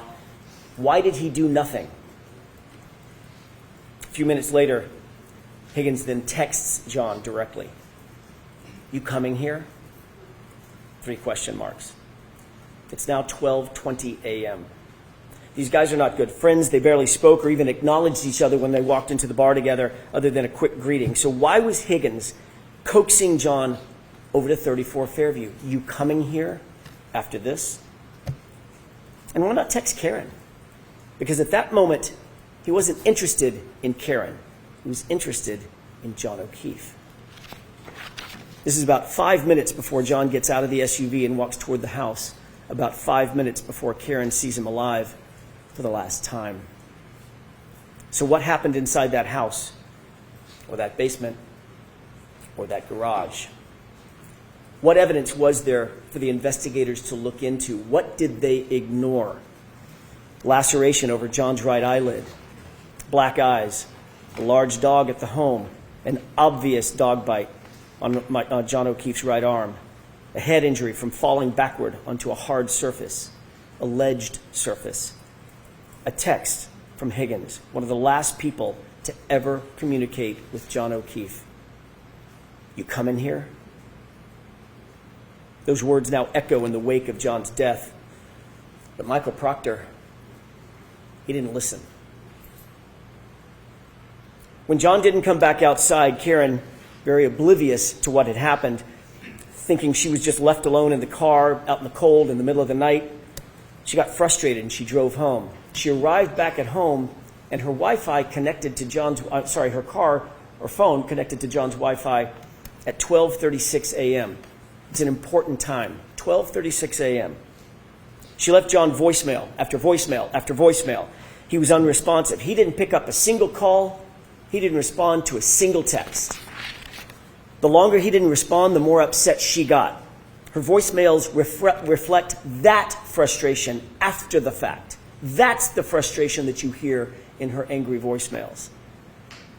She uses harsh words and foul language. She's obviously upset. She's obviously irritated because he didn't come back out of the house and he wasn't responding. But Karen did not know what you know. She didn't know what the investigators should have known. She didn't know what was happening with Higgins and Albert and with her boyfriend, John O'Keefe. When he didn't come home at about 5 a.m., Karen went looking for him in a panic. As you know, her worst fears were realized when she found John beaten, battered, bloody, and left in the snow in Brian Albert's front lawn. At 6 a.m., when Karen found John, you heard about the scene. It was described in detail. It was chaos. To use Mr. Brennan's word in his opening statement, it was bedlam. The screams for help by Karen, the yelling and the hollering, ambulances, emergency lights, fire engines, ladder trucks, paramedics, patrol vehicles, patrol officers, all of them swarming all over the lawn just under Brian Albert's bedroom window. And of course, as you learned during the course of this trial, Brian Albert, a sworn peace officer, a first responder trained in being a first responder, never came out of the house. Never went outside to help a fallen fellow officer who was laying on his own property. Never came out. And you learned through the undisputed evidence that the lead investigator, Michael Proctor, for his part, never went into the house. The Commonwealth has struggled to try to prove that John O'Keefe ended up in Brian Albert's front lawn because he was struck by a vehicle. They have failed. They cannot and they will not ever be able to prove that John was struck by a vehicle beyond a reasonable doubt and to a moral certainty, because the science does not lie, the medical evidence does not lie, the physics do not lie. Their investigation was flawed from the start because their investigator was corrupted from the start by bias, personal loyalties. Folks, they cannot prove a collision. John O'Keefe was not hit by a car. There was no collision. So let's start there. I want to take a minute to discuss the actual science, the actual physics, and the actual medical evidence that was presented in this case. The science, it's an old saying, is known as the silent witness. It doesn't lie, it doesn't forget, and notably, it doesn't take sides. If there was no collision, what are we doing here? In order for there to be a collision, there has to have been an impact site. The vehicle had to have struck John, period.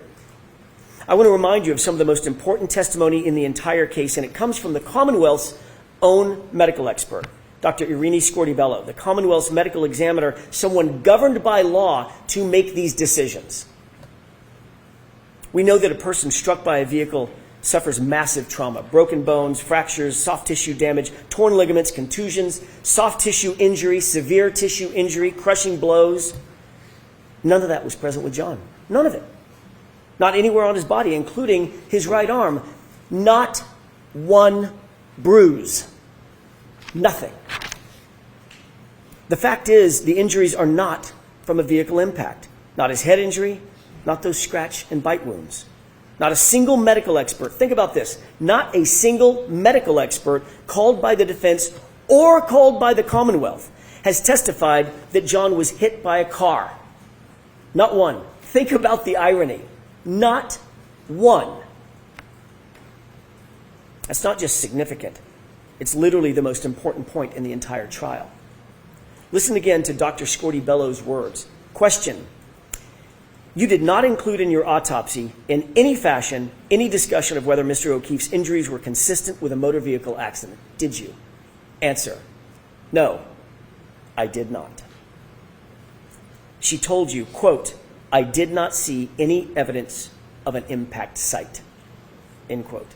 She was talking about John's body. The Commonwealth's own medical examiner, Dr. Scortibello, performed the autopsy. She did it personally. She's the only one to have personally examined John's body, and she found no evidence of an impact site on his entire body. That in and of itself is reasonable doubt. You don't need anything more. The Commonwealth's case is done. It's cooked. Their own expert said there is no evidence of a collision, no evidence of an impact. If you want to know what an impact looks like, take a look at this. This is what a body looks like after being struck by a car at 25 miles an hour.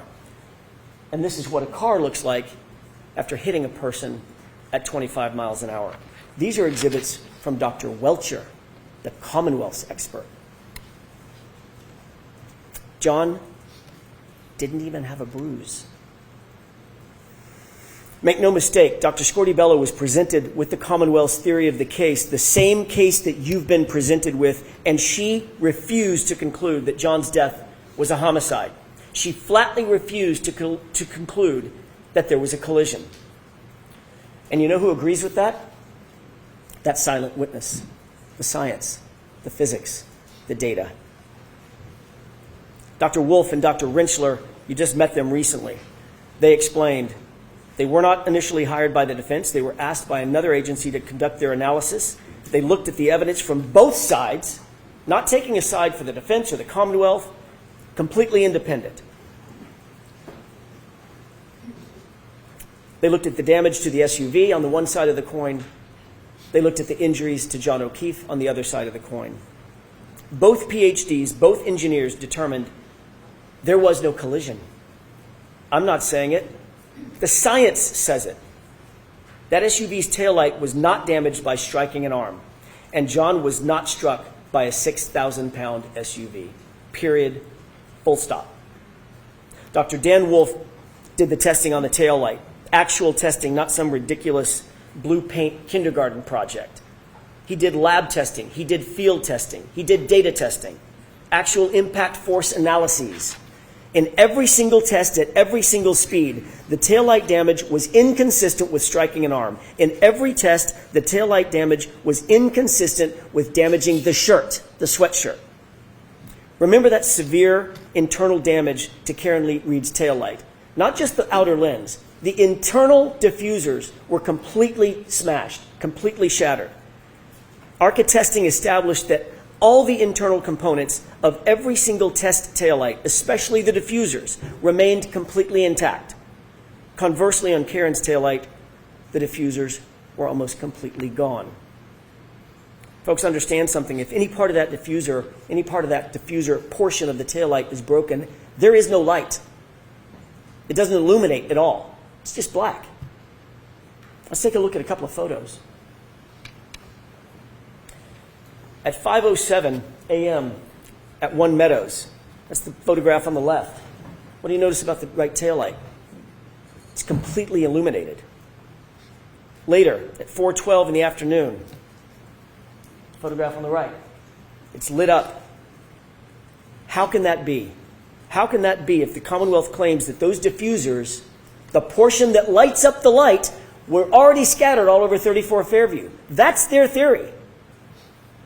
But don't believe your lying eyes. The taillight's completely lit up. That would be impossible. Dr. Andrew Rinchler, a PhD, a biomechanist, explained that at those speeds, the other side of that coin, John's arm would be basically destroyed. Contusions, swelling, torn ligaments, hyperextensions, dislocation of joints and bones, fractured, broken, and shattered. But as you know, John's arm was pristine, save those dog and claw bites. He didn't even have a bruise. Think about this. Think about that photo of those x-rays as you deliberate. You can manipulate a taillight fragment. That's not that hard. You can't manipulate a bruise. If they claim the car was going fast enough to shatter the taillight and shatter the diffusers, then it was also going fast enough to destroy and shatter John's arm, and it simply did not. How do they square that? They don't, and they can't. So they spent nearly $400,000 of taxpayer money to hire someone to dress up and look like John and paint his arm blue, which told you exactly nothing. The ARCA testing, conversely, also established that it is impossible for John's sweatshirt sleeve to be damaged by an impact with the taillight. The Commonwealth's theory is that the sleeve of John's hoodie sweatshirt was damaged by flying shards of taillight slicing through the shirt and through John's arm. I have 3 questions. Number 1, John's arm had about 36 abrasions. How did 36 shards of acrylic go through 9 tiny little puncture holes? How'd that happen? Somebody needs to answer that. Number 2, why are there no slices or cuts in the hoodie? All the defects are punctures. Punctures that you might get from, say, I don't know, canine teeth. And number 3, if the shards cut bloody gouges into John's arm, that's their theory, why is there no blood, no skin, no tissue on a single shard of taillight that they claim came in contact with John's arm? The Commonwealth cannot answer a single one of those questions because John's arm was not impacted by the taillight. It doesn't make sense simply because it didn't happen. Compare and contrast the ARCA experts and their actual testing to Judd Welcher. He came to you in the Commonwealth's case in chief, and he told you that for the better part of $500,000, he'd come in and testify that John was tall enough to touch the taillight with his elbow. That's it. And even in that basic demonstration, he had to lean in to manipulate it, to get the results that he wanted. Dr. Welcher then claimed that the reason he didn't do the reconstruction, the actual testing, think about what he said. There isn't enough evidence to determine what happened. I beg your pardon? What happens when there isn't enough evidence, in his words? You vote not guilty. That's what happens. That's out of his mouth, not mine. The Commonwealth also used the same company, Aperture, to try to establish a time of a collision that never occurred. The Commonwealth called Shannon Burgess, the supposed expert from Aperture. There is a cardinal sin for experts, folks, a cardinal sin. It's called confirmation bias. It's when you decide to change your opinion to fit a theory. The most important takeaway from Shannon Burgess' testimony was how brazen, how shameless he was in trying to change the data to try to suit the Commonwealth. Remember Mr. Brennan's opening statement. He made some promises to you. He said, this case is about the data. He stressed it over and over again. They've had 3.5 years to get this right. The Commonwealth has had this case for 3.5 years to get it right. So his top expert, Dr. Welcher, prepares a report. And that report says that John O'Keefe was struck by Karen Reed's SUV at 12:31:38. Note that time, 12:31:38. He was struck, he was immediately incapacitated, he was immediately unconscious. So says Judd Welcher and the Commonwealth's theory. But there was a huge, huge problem with that. And somewhere in the middle of trial, somebody must have realized it. They must have realized that the very data they produced unequivocally establishes that they are wrong about a collision. It could not have happened. Why? Because John was interacting with his phone after 12:31:38. Remember, the collision immediately incapacitating. How could he be interacting with his phone afterward? He was on his phone, opening his phone, checking his phone, reading texts on his phone, and locking his phone, all of it, after 12:31:38, which is the time Welcher clocked for the moment of the impact. And he was taking steps and walking with that phone after 12:31:38 also. That's what their own data showed, and it devastated their case, and it devastated that false theory.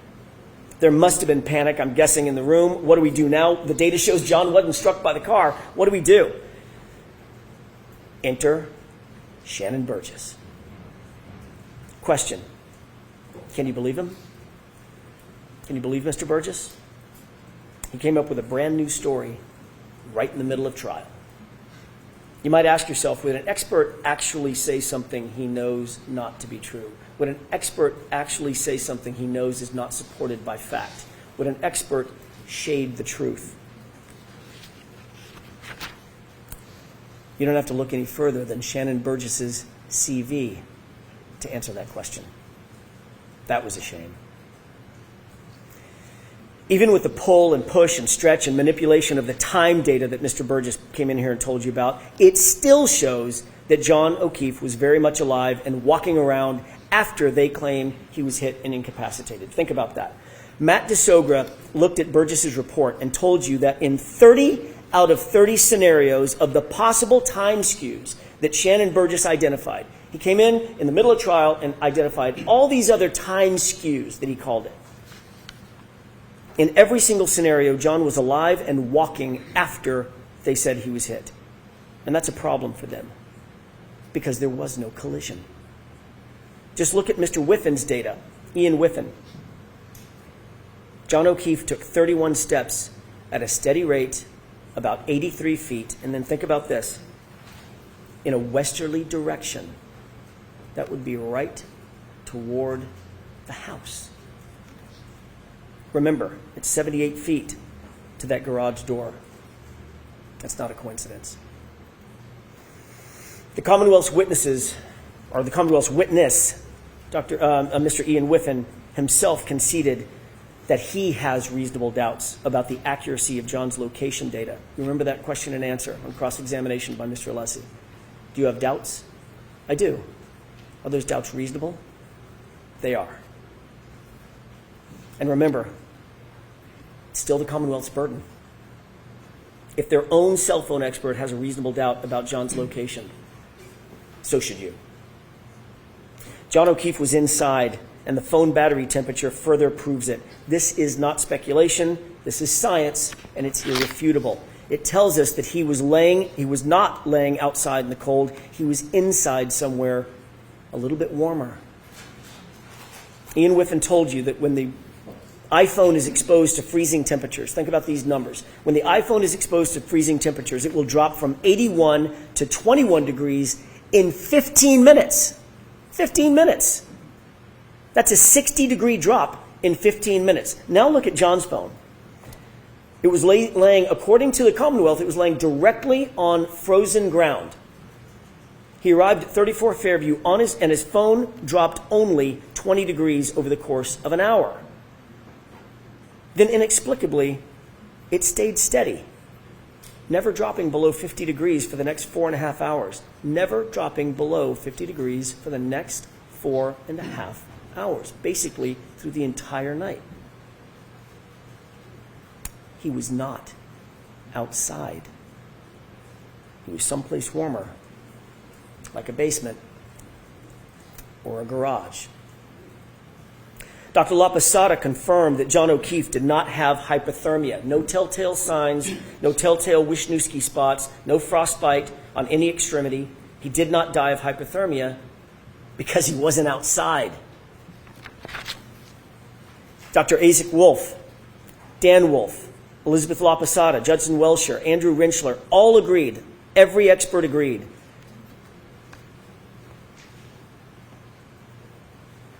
This is how John O'Keefe died. A rearward fall from a standing position.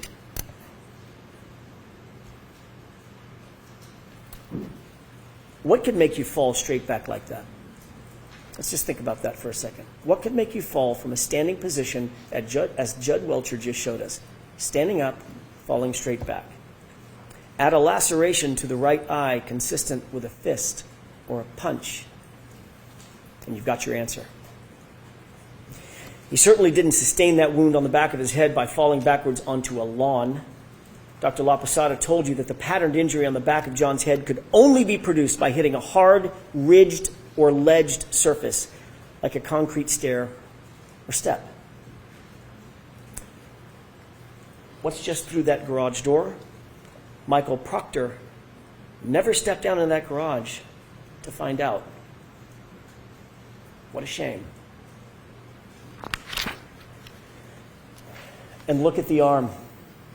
Just look at John's arm. You don't need the top experts in the country, but you had them. You don't need the top medical minds on the planet on this issue, but you had them. These are dog bites and scratches. These are animal wounds. Not one witness has been called in their trial. Not one. 8 weeks and counting. Not one witness who actually disputes that John O'Keefe's arm injuries are from a dog. The Commonwealth could not find a single medical expert, a single medical witness who would come in here and tell you those are inconsistent with a dog bite or a scratch. And it's equally clear that there was no collision. Dr. LaPosada told you in probably the clearest voice in the entire trial. You remember her testimony. He didn't get hit by a car, in her words. He just didn't get hit by a car. You remember the question that was posed by Mr. Brennan, did you consider the speed of the vehicle? And she said, speed didn't matter because he didn't get hit by a car. She repeated it 3 times because it's true, not just because she says so, but because the medical evidence proves it. The medical science proves it. There was no collision. Dr. Rinchler told you unequivocally and just as firmly he didn't get hit by a car. The Commonwealth has not met their burden. They cannot meet their burden. The Commonwealth hasn't called a single medical professional, not one, to testify that John's wounds came from being hit by a car. Not Dr. Scorti-Bello, not Dr. Isaac Wolf. Contrast that with the caliber and the quality of the experts who came in here to tell you what is obvious to anyone with common sense. Those wounds on his right arm are from a dog. This was not an oversight by the Commonwealth. It's just that there is no one out there. no matter how big a check you write. There's not a medical expert who's going to disagree with that. The fact is, this is the central fact in the case. The only fact that matters is literally uncontested by every medical expert. Uncontested, undisputed. There is no evidence that John was hit by a car. None. How much more reasonable doubt could there be? This case should be over right now. Done. Because there was no collision. So given all that, how did Karen Reed end up sitting here? Why is she even here? Why is she in that chair? Why is she in this courtroom? There is a reason for that. And it's a reason they don't want to tell you, and it's a reality they don't want to admit to. The reason we're here is because the system, the very system that was meant to protect her, that was meant to protect all of us, that system has failed badly. So now let's discuss the facts that were and were not presented by the Commonwealth in this case. Over the next few minutes, I want to talk about the utter failure of the police to investigate this properly and to investigate this fully. And what you're going to see is that Michael Proctor, the lead investigator for the Commonwealth, did nothing to actually and properly investigate this case. Let's start with the house. That's the most logical place to start. I think you'd agree. Brian Albert's house, where John's body was discovered lifeless in the lawn. A man, a police officer, is found dead on the front lawn, and no one secures the scene. No tape, no preservation of evidence, no crime scene log, no search warrants, no consent searches, no photographs of the house interior. They didn't treat the house as a crime scene, and shamefully, they didn't even treat the yard as a crime scene. The lame excuse offered by retired Lieutenant Gallagher, it was really cold and windy, and I didn't know if there was a crime that had been committed. What? You didn't know that a crime had potentially been committed? You have a man laying dead in the yard, and here are the undisputed facts that those officers were confronted with. Black eyes. Obviously, black eyes are consistent with a fight. Bloody nose, also consistent with a fight. Bleeding from the face, consistent with a physical altercation. A cut over the right eye, consistent with a punch. No coat in the freezing cold, not dressed for outside, dressed for inside, and one shoe on. I wonder where the other shoe could be. I don't know, maybe in the house 30 feet away. And then you find a broken and shattered drinking glass next to him, the type of glass that you might find, I don't know, let me think about this, in a kitchen, in a house, 30 feet away. And John's phone was tucked neatly under his back shoulder. Lieutenant Gallagher actually claimed he did not know it was a potential crime that needed investigating. The neighbor across the street, Detective Lieutenant Kelleher, had a ring camera that was pointed at the exact direction where John O'Keefe would have been hit, and nobody bothered to secure it. Nobody bothered to secure it. Nobody even bothered to look at it. Of course this was a potential crime scene. Of course it was. Let's not forget, this was Brian Albert's house, and that comes with privileges. Quote, is the homeowner going to catch any shit? Nope. He's a Boston cop too. End quote. That quote starts to make a little more sense now, doesn't it? Michael Proctor wrote those words just hours after John's body was found. He sent this in a private chat, in a private text he never, ever believed would ever be revealed.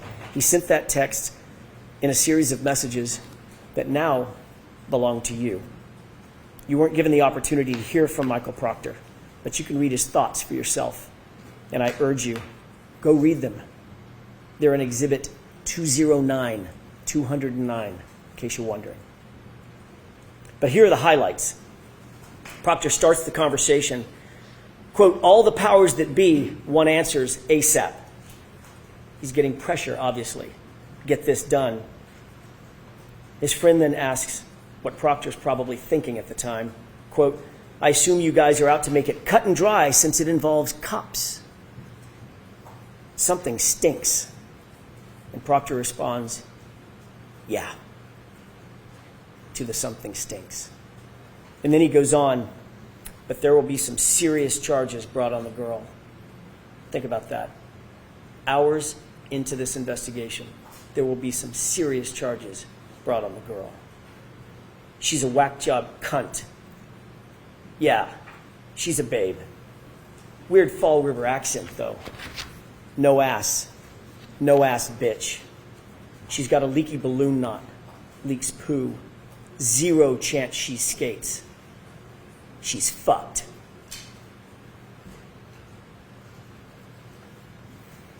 And up to this point, Michael Proctor had done 0 investigation. Nothing. Save talked to a grand total of 3 people, all of whom were named Albert or McCabe. That's it. And this was his mindset. This is the same lead investigator who sent the group chats that you heard about with Sergeant Buchnick. Late night, sitting at his office, rifling through Karen's phone, bragging about looking for naked pictures of her. That text wasn't sent to his buddies or his friends. That text was sent to his supervisors at the Massachusetts State Police, for God's sake. And what was their response? Sergeant Buchanan liked this conduct with a big old thumbs up. He encouraged it. Ladies and gentlemen, a lead investigator is every investigator is supposed to be objective, an objective fact finder. No bias, no agenda. Michael Proctor went far beyond just insulting Karen Reed. He dehumanized this woman. He betrayed her as a human being. He was fired for this blatant bias. If the Massachusetts State Police can't trust him, how can you trust him with this investigation and with your verdict? And with Karen Reed's life. The lead investigator in a murder trial was never called to testify. Think about that. That should stop you in your tracks. Wouldn't you want to hear from Michael Proctor? Wouldn't you want to hear from the lead investigator in the case? Don't you have questions? The Commonwealth did not present their own lead investigator to the jury, the very jury who is charged with judging the investigation. Michael Proctor clearly is radioactive, and the Commonwealth stayed away from it. Michael Proctor is no longer a Massachusetts State Police officer. He wasn't transferred. He didn't go on sabbatical. He didn't retire. He didn't resign. He was fired. He was terminated for cause. The Massachusetts State Police investigated him, found him guilty of dishonorable conduct, not just for those text messages, folks, for sharing confidential information with witnesses, and for bias. Not just any bias. Bias in this case. Fired. This is the man who touched every single piece of important evidence in this case. All the evidence that was brought before you in this trial went through his hands one way or another. The shirts, the shards. Remember that when Mr. Brennan gets up and gives his closing argument. The shirts, the shards, all in Michael Proctor's possession. Mr. Brennan and the Commonwealth, I think, have pinned their hopes on some microscopic pieces of, or close to microscopic pieces of plastic that were claimed to have been scraped from the hoodie several months after the fact.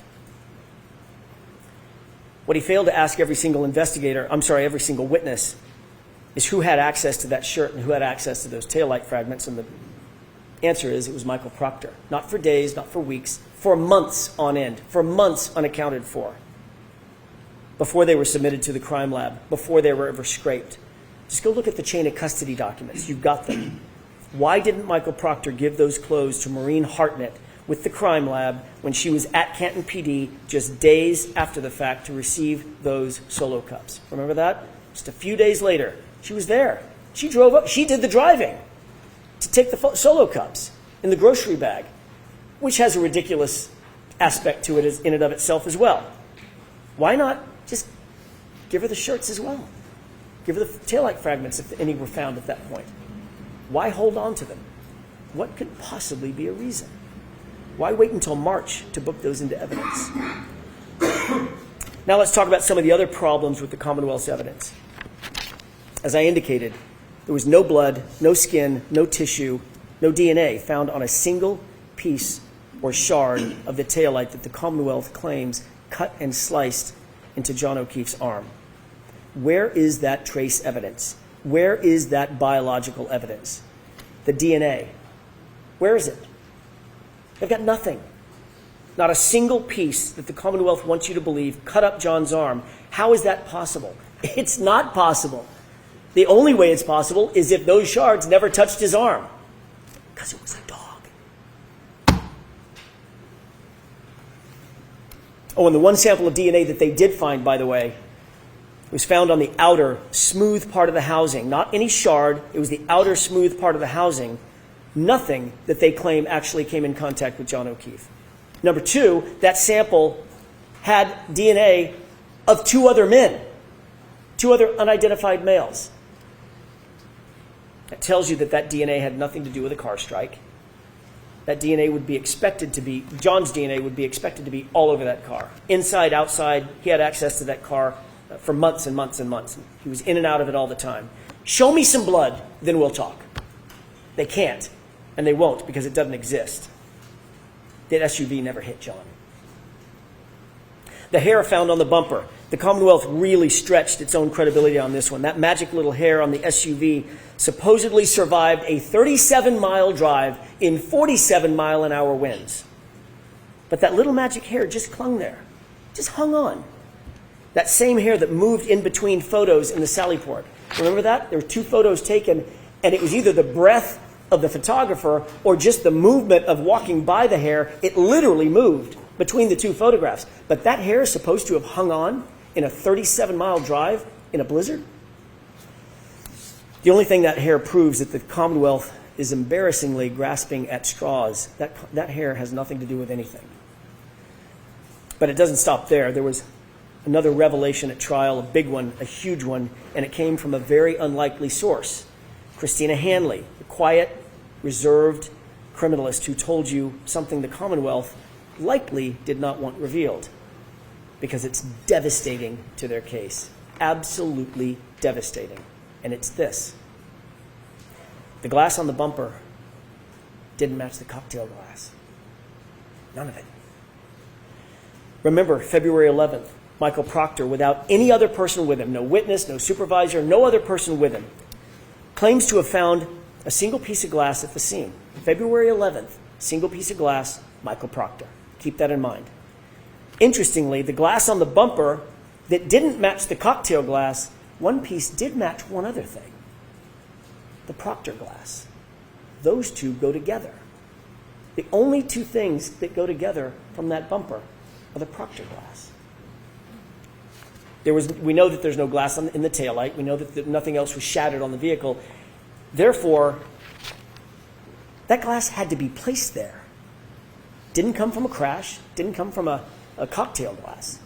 So how did it get sprinkled on the back of the bumper? Whose proverbial fingerprints are on that glass on the bumper? The only thing it matched was Michael Proctor. What about the Ford Edge and that snowplow driver, Brian Loughran?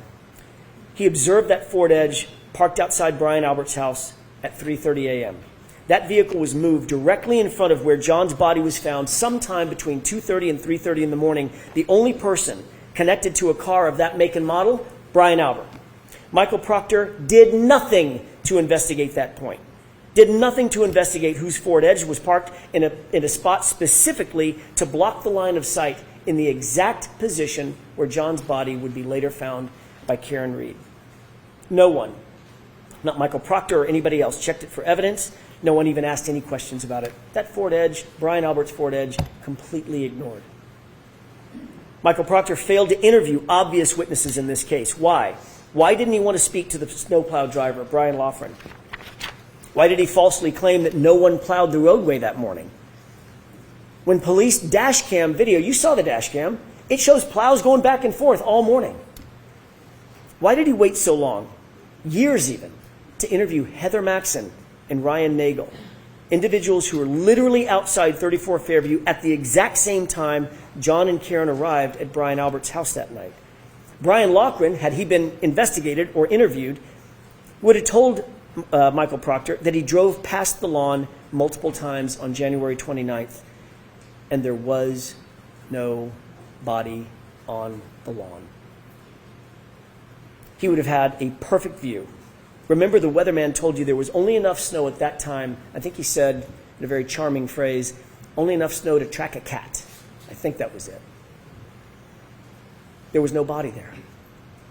Heather Maxon and Ryan Nagel would have told him that they arrived at 34 Fairview shortly after Karen and John pulled up behind them, and they would have told Michael Proctor, at least Heather would have told Michael Proctor, that when she left 10 minutes later, she drove past the SUV and observed Karen Reed in the driver's side, dome light on, passenger seat empty. So where was John? He wasn't outside, wasn't sitting down, wasn't laying down. There's only one place he could be. We could all say it together if you could talk with me. He was in the house. But Michael Proctor did not want to have those answers. He did not want to have to disclose those answers. He didn't want the truth. The Commonwealth hasn't presented a shred of evidence of when Karen Reed consumed her last drink that night. Think about that. It's critical information that the Commonwealth has to prove beyond a reasonable doubt and to a moral certainty. They have to prove when her last drink was that night. They have to prove it. We don't have to prove or disprove anything. Every single witness who was asked and who had an opportunity to observe Karen that night said the same thing. She wasn't drunk. She wasn't stumbling. She wasn't slurring her words. She was, in the words of Ms. Kolakithis, completely normal. Even Jennifer McCabe, grudgingly, had to admit that fact. It's on video. Instead, they used Yuri Buchanan to try to come into court and count sips of alcohol, which he admittedly got wrong. According to Ian Whiffen, the Commonwealth's own expert, the location data, using location data on John's phone, showed Karen driving lawfully. She was driving safely. She was under the speed limit. She was slowing and stopping at stop signs, slowing around corners. And Ryan Nagel corroborated that when he saw her make that left-hand turn onto Fairview. The Commonwealth has an incredibly high burden to prove that Karen was driving under the influence. They have failed to prove that beyond a reasonable doubt and to a moral certainty because it depends on when she had her last drink. What happened after she got home and she was upset with John for not coming back out of the house? That would answer that question. As you well know, no one searched the house for signs of a struggle. Not that night, not the next day. I'm talking about 34 Fairview. Not ever. Not once. Not with a warrant, not with consent. They never went into the basement, the stairwells. They didn't look at the walls. They didn't look in the garage. Nothing was ever examined. Nothing was checked for blood. Nothing was checked for DNA. They didn't look for a ledged or ridged surface. Zero. You'll remember how surprised Jennifer McCabe was to recall that there was a garage door even on the house. Except this was her sister's house. She's been going to that house since she was 5. She's seen that house. She's been in and out of that house hundreds of times, maybe thousands of times. She's been going to that house her entire life, and yet she acted surprised when I asked her about it. Remember Jennifer McCabe's answer when I asked her whether there was a door to the garage. I was asking her about the front door, the side door, and the garage door, and her answer was, oh, actually there is a garage door right there. Investigators never opened that door. Let's change the scenario. What if it wasn't the house of a Boston cop? What if it wasn't the house of Brian Albert? We can be certain that investigators would have torn that house apart to get answers about why a fellow police officer was laying dead on the homeowner's lawn. You can betcha. But because this was Brian Albert's house, a Boston cop, nope. And because he was a fellow cop, an insider, they didn't even open the door. That is not justice, folks. That's just pure favoritism. Each of these facts is more than a question mark. They're failures of duty. They're blank spots on a map where justice is supposed to live. And every single one is a reason why you cannot convict Karen Read. Reasonable doubt abounds. If the Commonwealth failed to investigate every reasonable alternative, how dare they come in here and ask you for a verdict? They didn't investigate the case fully, and yet they're asking you to take the easy road and do their job for them. These facts do not represent reasonable doubt. Nothing does. Every one of these facts that you're seeing that we're talking about represents reasonable doubt. Every one. The police and the prosecution are in a position to take people's liberty. It's the most dire and consequential act a civilized government can take against one of its citizens. Their obligation is not just to try to get it right. They have to convince you to the highest degree of certainty known in human affairs. They have to do it all, every bit of it, beyond any and all reasonable doubt. And they have not done that here. And how about the homeowner himself? The host, the first responder, the Boston cop, Brian Albert, who was sparring and practice fighting with Brian Higgins just minutes before John O'Keefe appeared at his house, 34 Fairview. Brian Albert, who was watching Chloe that night, the German Shepherd. Brian Albert, whose phone and his wife's phone were never secured. Brian Albert, who never came out of the house. But that doesn't mean he wasn't awake. It doesn't mean that he wasn't on his phone. Think about this. Jennifer McCabe claimed that her sister and Brian Albert both slept through this complete chaos right outside their bedroom window. But Jennifer McCabe's phone records tell a different story, and they tell the truth. She spoke with them for the better part of a minute, 38 seconds to be detailed about it, at 5:07 a.m. And then she lied about that call. Remember that? What was the reason for that call at 5:07? Was it panic? Was it a warning? We know that conversation took place at the precise time Karen left her house to go search for John, 5:07. We could answer those questions if we just had access to their phones. Brian Albert, Brian Higgins. But Michael Proctor wasn't interested in their phones. Not only did he not secure their phones, he never even asked. And what about Brian Albert's dog, Chloe? A dog with a history. A dog that is, quote, not good with strangers. Dr. Russell confirmed that John's patterned injuries were from a dog, just like the dog Brian Albert owned. And then Chloe just disappeared. Not there the next morning. None of the officers that you heard from said that there was a dog in the house. They didn't see her. She was just gone. And then ultimately gotten rid of altogether. Who gets rid of their family pet? Unless they had something to hide. Michael Proctor wasn't interested in that either. And recall the group chat with the Alberts and the McCabes. They were getting their story straight. Matt McCabe, whom the Commonwealth did not call in this trial, instructed the group in that group chat, you'll recall, tell him to say the guy never came in the house. Think about that exact quote. Tell him to say the guy never came in the house. And Brian Albert, the patriarch of the family, exactly, exclamation point. He blessed it. With the truth, as we all know, you don't need to get your story straight. You don't need to tell someone what to say. It's just the truth. And what about the Google search? A Google search that Jennifer McCabe admitted having made. A Google search that was time-stamped by Celebrite at 2:27 a.m. A Google search that read, Hoslong to die in cold. It is uncontested and undisputed that that search was deleted. If the 2:27 a.m. timestamp is not true, why does Jennifer McCabe have to lie about it? Why delete it? If the 2:27 a.m. timestamp is not true, why create a false story about Karen screaming Google hypothermia? That's just a fabrication. That's just a made-up fact.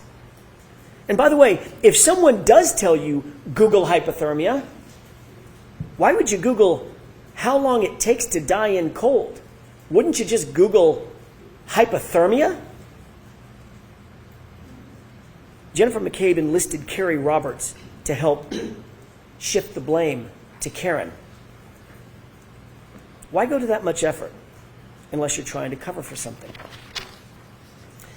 Keep in mind the entire foundation, the